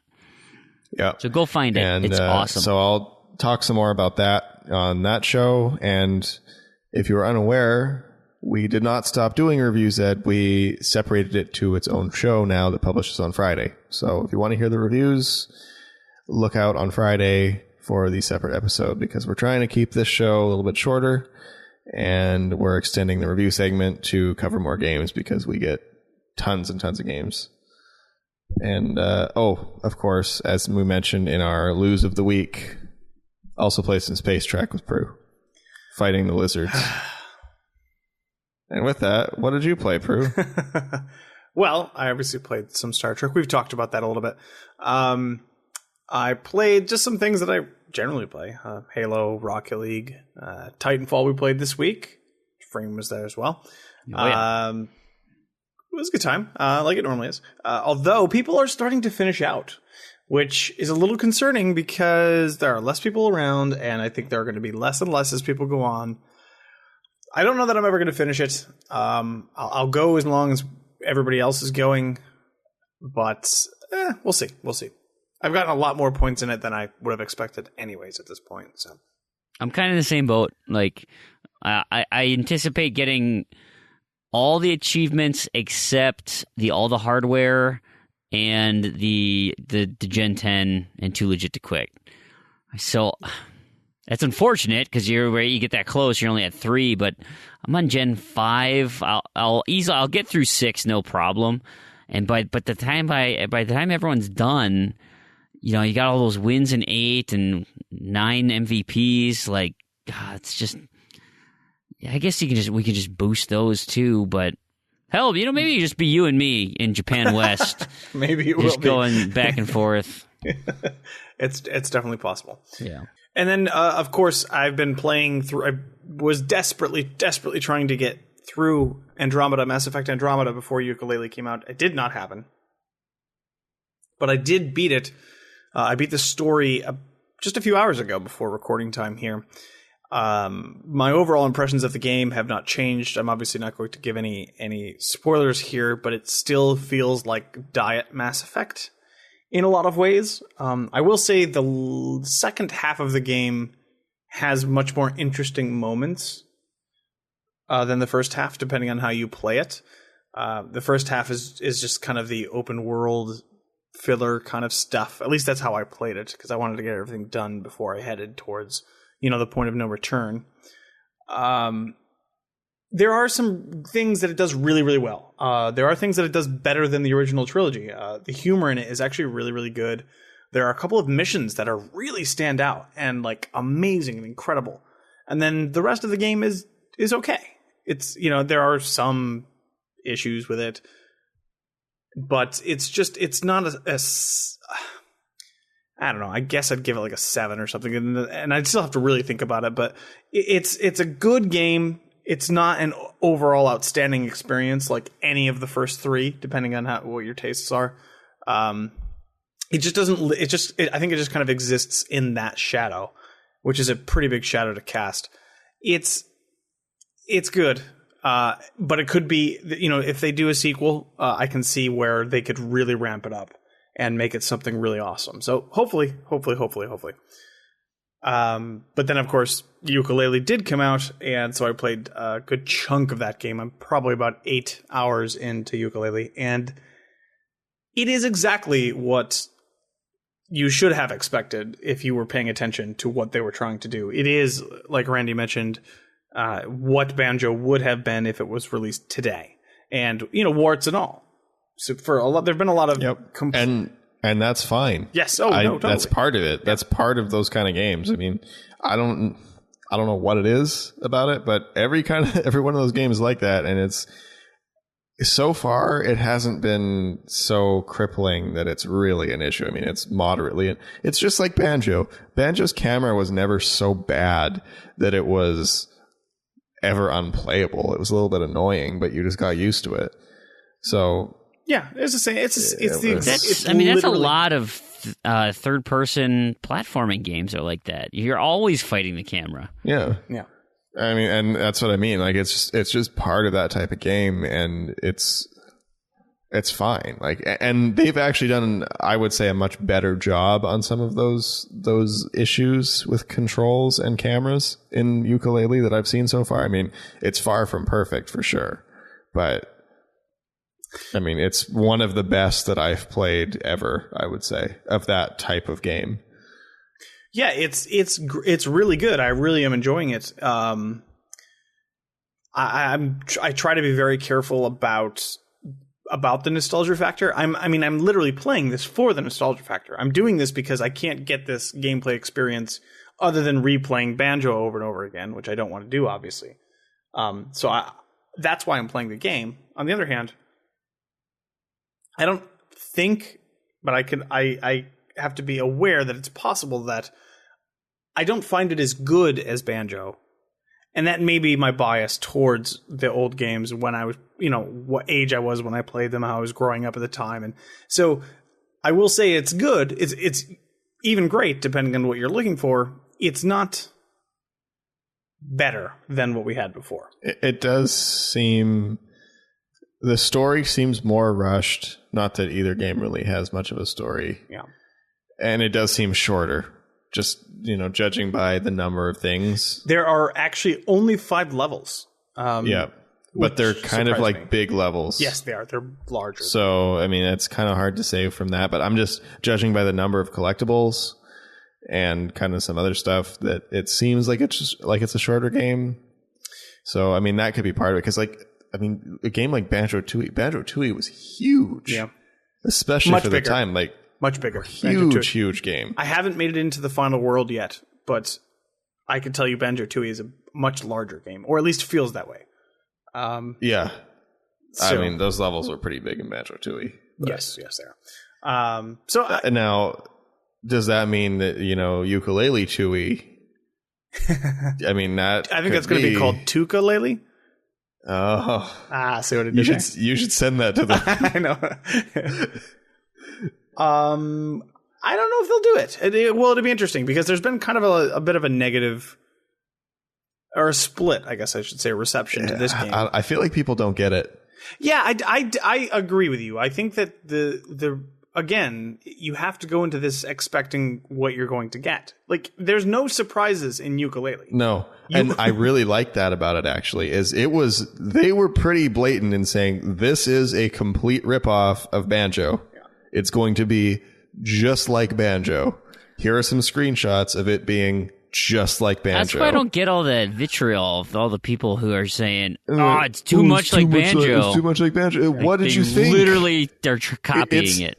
It is literally the same game with new characters and new levels. It's the same game. If I played you a clip of Banjo, because like I put a blindfold over your face and you just listened to the soundtrack and the sound effects and the people talking and everything, and you just listened, it would be indistinguishable, literally indistinguishable from Banjo-Kazooie, and which is great. That's exactly what I wanted. That's exactly what I wanted. I don't have a problem with that at all. I agree with you. You know, Fream, what were these people expecting? This is what we were promised. This is why it was crowdfunded so quickly. Was because this is the experience. Because they're like, we're the people that made Banjo-Kazooie. We're going to make Banjo-Kazooie again with a different name. Yeah. And better graphics. Yep. So it's not perfect by any means. It doesn't even surpass the original so far as far as I can tell. But it fills that void. Like, man, I love platformers like this because this is what I grew up on. So long since we've had a really good game like that. Yeah. So, and it fits that niche perfectly. So, and I'll see as we go on. I don't know. The thing that I think, I don't remember if I said it to you or I just thought it, is like, it's like you take ukulele, you take somebody who played, you know, Banjo and Banjo-Tooie and Donkey Kong back in the day, and then they haven't seen a video game for whatever, 20 years or whatever. And you show them a screenshot of ukulele and they're like, wow, I see video games are still around and they must still be great because, like, look at how far this technology has come. And then you have to break it to them that, no.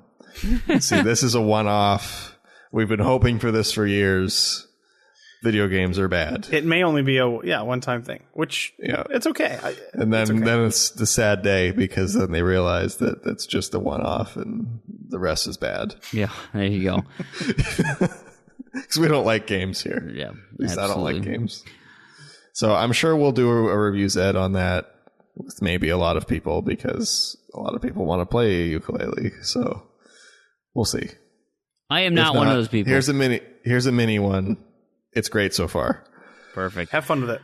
And I have very thick nostalgia glasses. Let's move into Knobs and Discos, the home for unobtainable and discontinued achievements. Randy, you got a couple here? We've got some news this week. So the photojournalist achievement in Gears of War 2 is back. Sort of. I don't know. I don't know if it got fixed again or because there was a lot of traffic and I think that killed it. But I assume that just overloaded it and it's back. So I assume it's back unless it's been broken again from the overwhelming traffic of when it was back. So if you need photojournalists in Gears of War 2, you might be able to get it. Just check it out. Then we have Raving Rabbits Alive and Kicking, which has one or two achievements tied to Uplay. This has actually been discontinued for a long time, but was just brought up recently. It seems that service was taken down along with Ubisoft's last batch of server closures around late 2016. So appears to be a couple of now discontinued achievements in that one. Fable Anniversary See the Future achievement is potentially discontinued due to lack of smart glass support. So it's apparently still works via Windows 8, but not phones. So if you want to do Fable Anniversary, you might want to get that before it stops working on Windows 8 as well. We have Connect Fun Labs, Connect Rush Snapshot. The achievements for uploading photos or sharing photos do not work anymore. Connect Fun Labs, something. One of the Connect sharing websites is down, which may affect other games too. I'm not sure, but that's been discontinued since about the beginning of March, by the looks of it. And the last one is potentially discontinued. We did mention this one in Tron, so ignore that. And that is all of our knobs and discos this week. Lots of bad news, but maybe some good news too, because lots of people have played Gears of War 2. Yeah, it is a bummer. What is your guys' plan for the week? You were kind of wrapping up the show here. I'll go into my competitions and close out the show at the end. But before you guys leave, what are you guys up to this week? Proulx, what's your plan? Well, I think I'm going to leave Andromeda. I may have a couple of quick, easy cleanup achievements that I can get at this point. But I'm going to save my second playthrough for whenever the DLC starts coming out. Probably until all the DLC finishes coming out. So I can just get that whole experience done at once. So maybe just a little bit of that. But mostly ukulele, which will be a good chunk of my time going into the future here. I want to get that done. Don't forget your fourth playthrough of Space Treck. And then, of course,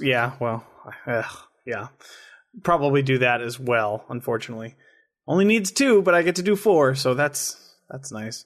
And then just standard stuff. I'll be playing Left 4 Dead and Titanfall and probably some Halo in there somewhere, I'm sure. Nice. What about you, Randy? Well, my immediate plans are finish all the Guitar Heroes. So that will take up most of my weekend, I think. I don't know, maybe not. I might even be able to get it all done tomorrow. We'll see. Nice. Then after that, I want to dig into ukulele some more, but I also really would like to do some cleanup. I've been putting a lot of games in my tag lately, particularly a lot of easy ones that,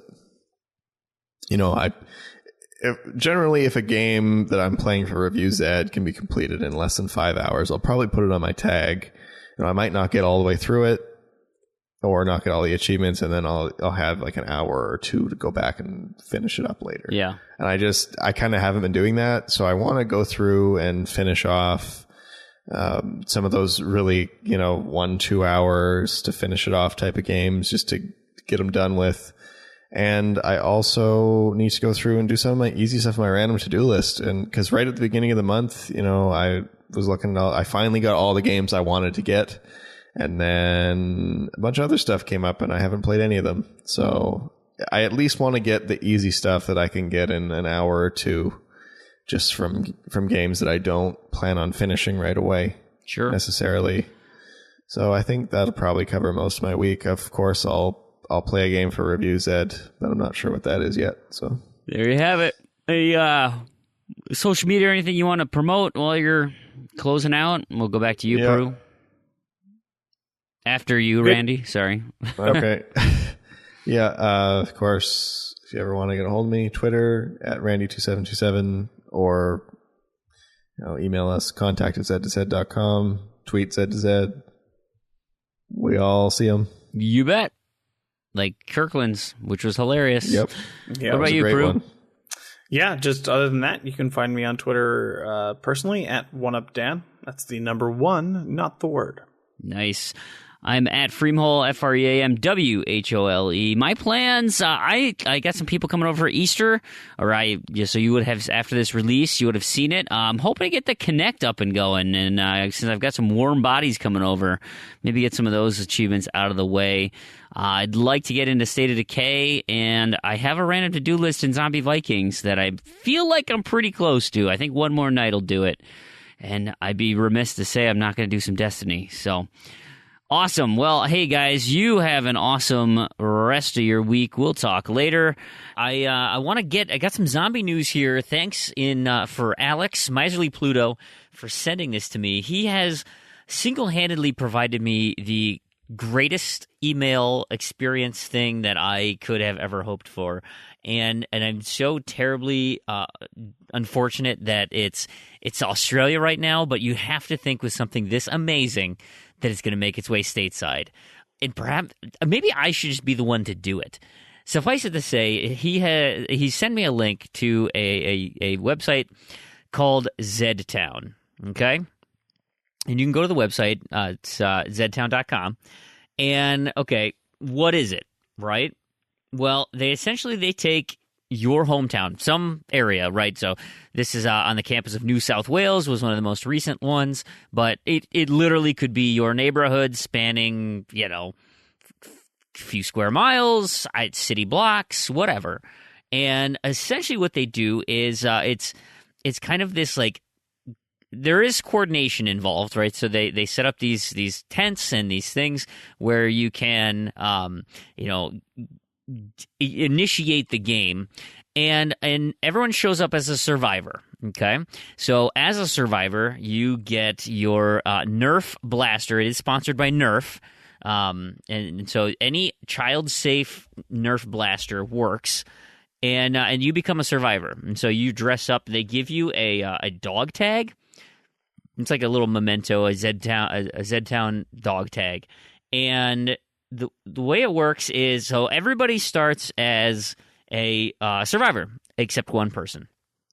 This one person, the original Zed, the patient zero, as it were, he is that is. They don't look like normal zombies, so they're just they're a carrier of the disease, but you don't necessarily know who it is and how they work. So you have one Zed that you don't know is a Zed, and you have everybody else as a survivor. Now, everyone can log into this app, and it'll show you how many survivors there are. So the example in the video they had was there's one zombie when it starts and 579 survivors.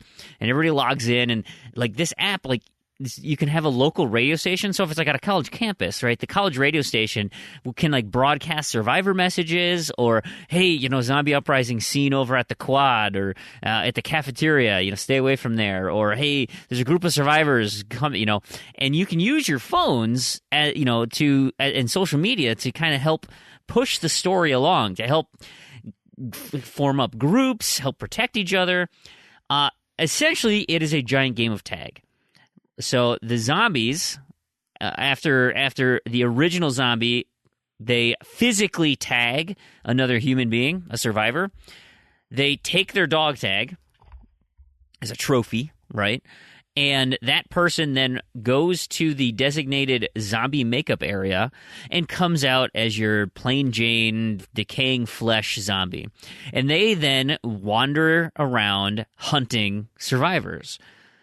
And you then try and collect as many of those dog tags as you can, and many survivors as you can track down. Now, survivors, of course, they do have those Nerf blasters, and so what they can do is they can shoot the zombies, and the zombies are then stunned.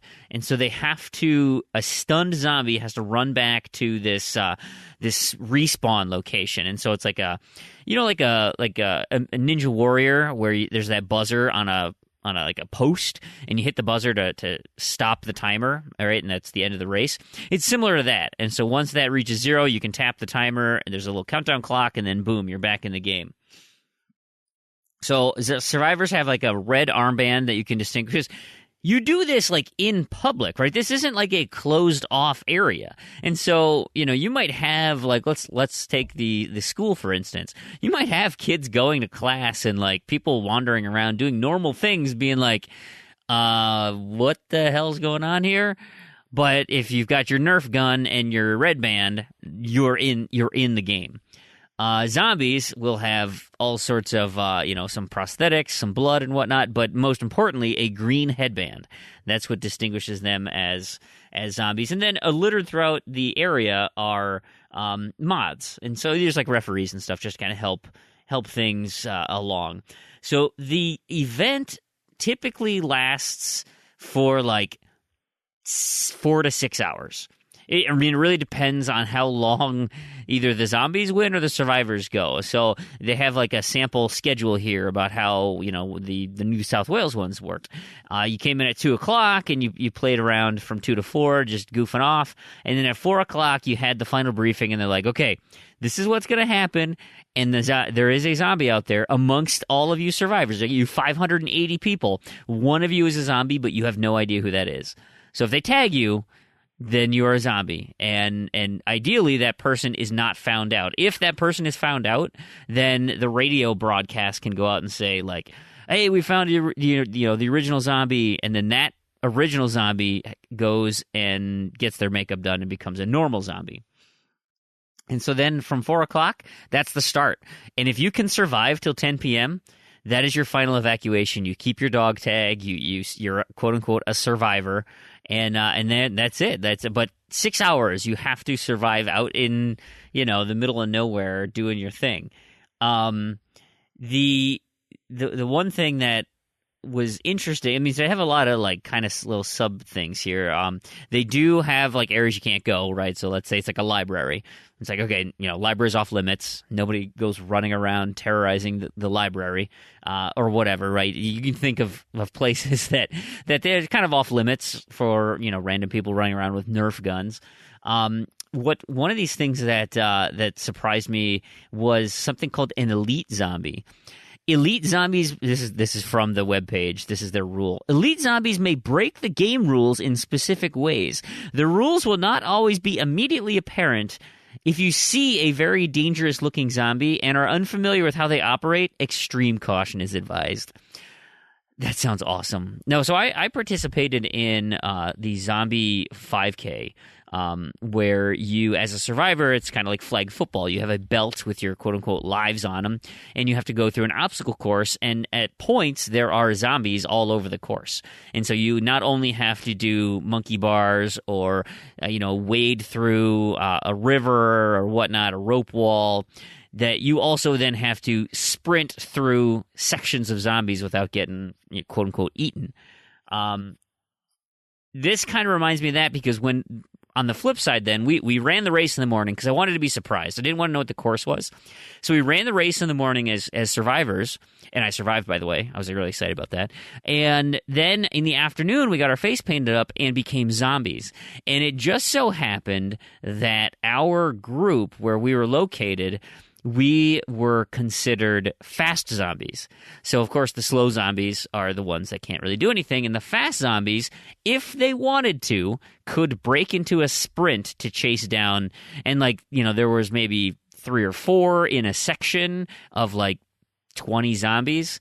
And so, we all look the same, so you didn't really know, and then all of a sudden, you're just kind of lollygagging watching this zombie shamble, and then all of a sudden me, shamble, dead sprint, and I would just tear off after somebody and just, consume them, eat their flesh, and it would be a good time. And by eat their flesh, I mean just take their flag. I actually didn't bite anyone, just so you know. One other thing on this website that was interesting is something called evolutions. It says, as the game progresses, other strains of the zombie virus may develop, which breaks the game's rules in specific ways. As information on them develops, it will be on the app and on Radio ZedTown. Right? So again, there's that radio thing and just being integrated into what's going on in the world. This sounds so amazing. Oh my God, I would absolutely love to do this. I have loads and loads of Nerf pistols. Now, ammo I think is going to be a problem. Because, you shoot them, and then, if you're on the run from zombies, you gotta pick these things up. You think you'd want to coordinate with your buddies so that you all had the same size darts, right? So you don't get those, 3-inch ones with little sucker heads on there? That'd be the way to do it, so that, you all had the same ammo, and so you can trade freely, or if you found some on the ground after you're running for your life. And then finally, one of my favorite rules here, the golden rule, right? The rule above all else. Don't be a dickhead. Everyone plays ZedTown to have fun. The rules only exist because we agree to follow them. Play with respect and be gracious in victory and defeat. Remember, we are grown-ups playing with children's toys. I think that sums it up 100% right there. It's just absolutely brilliant. And now, so Alex sent me one because there is a new one coming up in Melbourne at the end of June, right? The 24th, 5th, and 6th. Now, of course, despite my Xbox being out in Australia, in Melbourne, I can't make that trip. I actually have a wedding that weekend, so I would be really upset with Tarragon now that he's been working out and stuff if he does not participate in this event. So I'm calling you out, Tarragon. I think we should all encourage him to join up with this. Maybe get a GoPro. I'm sure you can find one somewhere. I would absolutely love to watch somebody in the ZZ community team up, do some of this. I know we got tons of Australians out there, and if anybody knows of any of this happening here in the United States, oh my God, I'm going to be all over this to see if I can track this thing down. I am unbelievably excited about this. There's a link in the show notes to but it's There's a link in the show notes. It's literally ZedTown.com. ZedTown.com. So if you're lazy and you just see it in the show notes, you can click right there, or you can literally type the 10 letters it takes you to get there. Whatever it is, take a look. This thing looks awesome.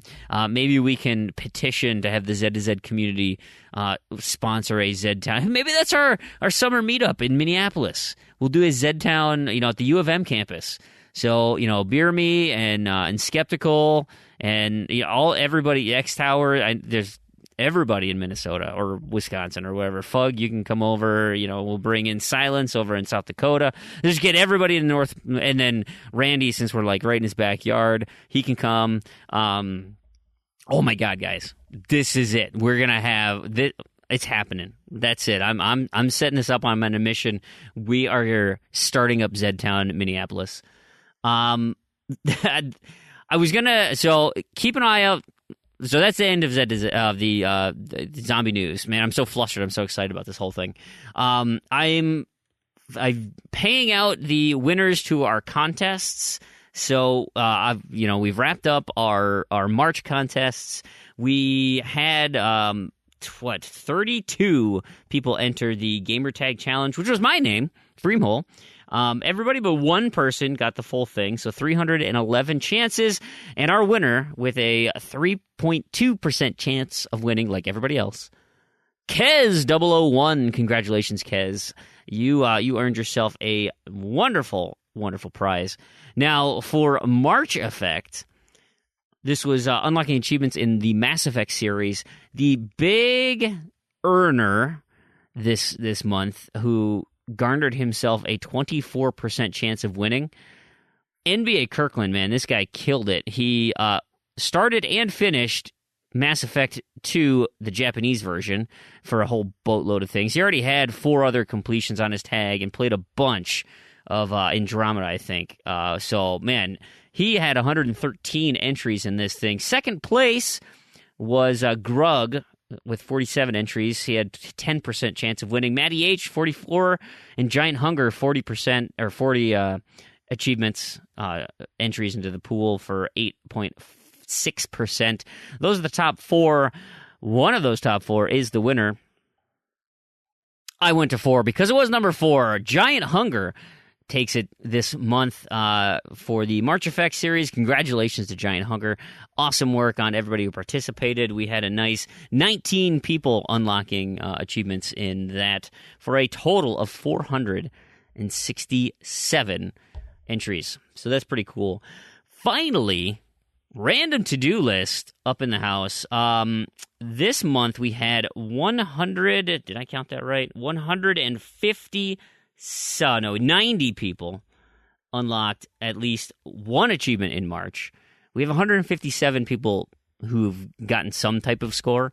In the month of March, 90 people participated and unlocked 543 achievements. That's pretty consistent for us. We're right in that 540 range as a group. That's kind of cool.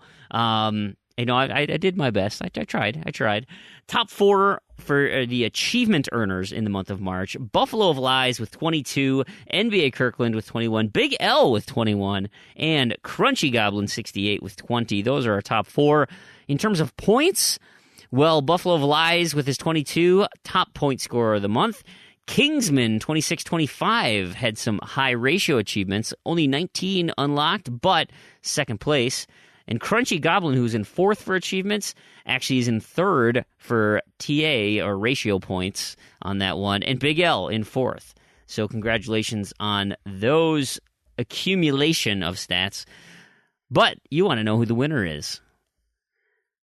It was Buffalo of Lies, the big winner of the month. He actually pulled down with the 22, got himself the win for the month. He had a 4% chance of earning the prize. And you got it. So nice work, Buffalo. That's fantastic. You've been very consistent throughout the contest. So keep up the good work. I'm super excited about this. Actually, after I'm done recording this, I am going to go try and unlock another quick one before I go to bed. I got to wake up at 4 a.m. to go instruct the gym class tomorrow. So that's really early. So I'm going to bed early, but I got time. I just got to keep my streak going, right? And my daily check-ins. So before I do that, hey, just wanted a quick reminder of what's going on in the community right now. I mention this every show, but it's mid-April. You got time. Don't give up. We got the random to-do lists, of course, that I just mentioned. The new lists are in full effect. Hopefully, you've got some things you can unlock. Remember, if you do not unlock anything in this month, you will be removed from automatic renewal of your list. That's not to say you can't get back in. You you boot it out, and if you want back in, you just got to ask. But we don't want to, if people leave the server, leave the site, leave the forums, we're not going to keep giving them lists. So let us know you're still interested. Maybe it was a bad month. Maybe, April, you're just so swept up in the TA Easter egg hunt that you couldn't unlock any random to-do lists. The Gamer Scoregories competition is going on. Remember, there are 12 themes out there with the potential of up to 17 achievements that can be used to enter into the contest. Remember, each achievement can only come from a single game. So every achievement submitted has to come from a different game, and make sure that they fit the themes appropriately. If there's any questions, I've fielded a ton of private messages about what works, what doesn't work, and so thank you so much for being proactive on that and making sure you are unlocking something that I'm going to count, because I'm ultimately the one who makes the decision. So if it's one of those questionable kind of what was one? And I know it was a half joke, but I'm going to use it as one anyway because it was PM to me. It was a cow. Does a cow count as a pet? A cow does not count as a pet. A cow is food. So I understand that there might be some people who consider cow is not a pet. That's so I'm drawing the line at that. But there are some other ones that I might consider that might be a little borderline. You gotta reach out. Let me know. And I'll tell you if it's a thumbs up or a thumbs down, or car parts, right? What counts as a car part? If you're not terribly familiar or you got something obscure, let me know, and I'll let you know if that's going to be acceptable or not. The Gamertag Challenge, Cerebral Assassin. Take a look at the forums, forum.z2z.com, for how to spell it, where the numbers are, and making sure you get everything unlocked there. Don't forget, when you do unlock all those, post your successes in the forums so that I can appropriately check your work and make sure that you are indeed qualified and lock you in for the prizes. Finally, we've got the Amokas M. Surin's Overly Convoluted Achievement Spectacular. April brings us Chain Reaction. This is unlocking achievements that the last letter of this particular achievement is the same as the first letter of the next achievement in your chain. And if, I've mentioned in the last shows, but I'll reiterate here, they do not have to be in order. So, for instance, if you unlock an achievement, let's say Top Skills, right, ends in an S, and then your next achievement is Big Shot, right? Okay, that's a B and a T. B at the front, T at the end, doesn't count. And then the one after that is Shoot the Moon. Okay, well, there's your S. So off of Skills, you have Shoot the Moon, and now your next part of the chain starts with an N. And you want to link as many as you can in a row. So, with leapfrogging, right, that's fine. But and I've actually seen on here, and I totally agree, I was thinking just unlocking random achievements and hoping for the best. Turns out everything ends in an R or a D, and I'm not starting new ones with an R or a D. So I actually only have like a 3, maybe a 4 achievement chain right now. That's not very good. So if you want to be really successful, focus and find some things. But I mean, come on, it's just for fun, and every link in the chain will get you in a raffle entry. The last thing I want to mention in terms of the contest is the GTASC, the Great True Achievement Score Challenge. We are in mid-April, so period 14 is in the books, and we lost a team. The Thumbstick Gamers went down. You might recognize names such as David MCC or Sober David on the forums. Buck Marley's there. Officer Zero. There's, of course, that's only 3 of the 5-man team, but those are names that you may have seen in our Discord chat, discord.me/Z2Z. So bummer on that one. A couple of individuals went down that you might know. R56 Cooper S11 eliminated, and TA's own Dave Kinetic. Unfortunately, all of those review titles he's doing are not getting him enough gamer score to survive. Finally, I do want to mention Beer Me cut it pretty darn close last week. He was only 3 spots away from elimination by a tiny little 29 points.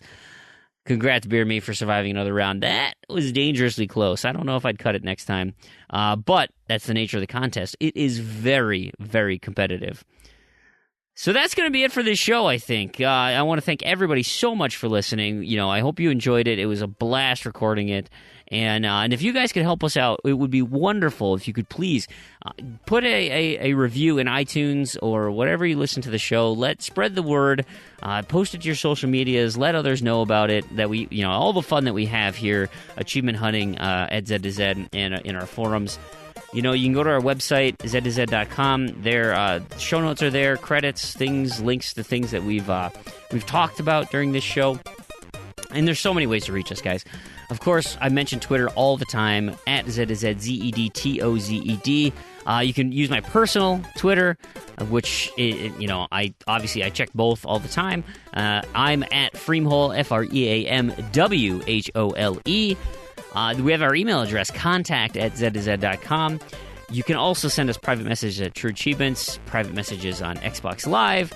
Even better, we have private messages on our forums, forum.Z2Z.com, or private messages in Discord. Or you know what, just hit us up in chat and do an @ sign and call us into chat and make it a public declaration of how much you enjoy the show.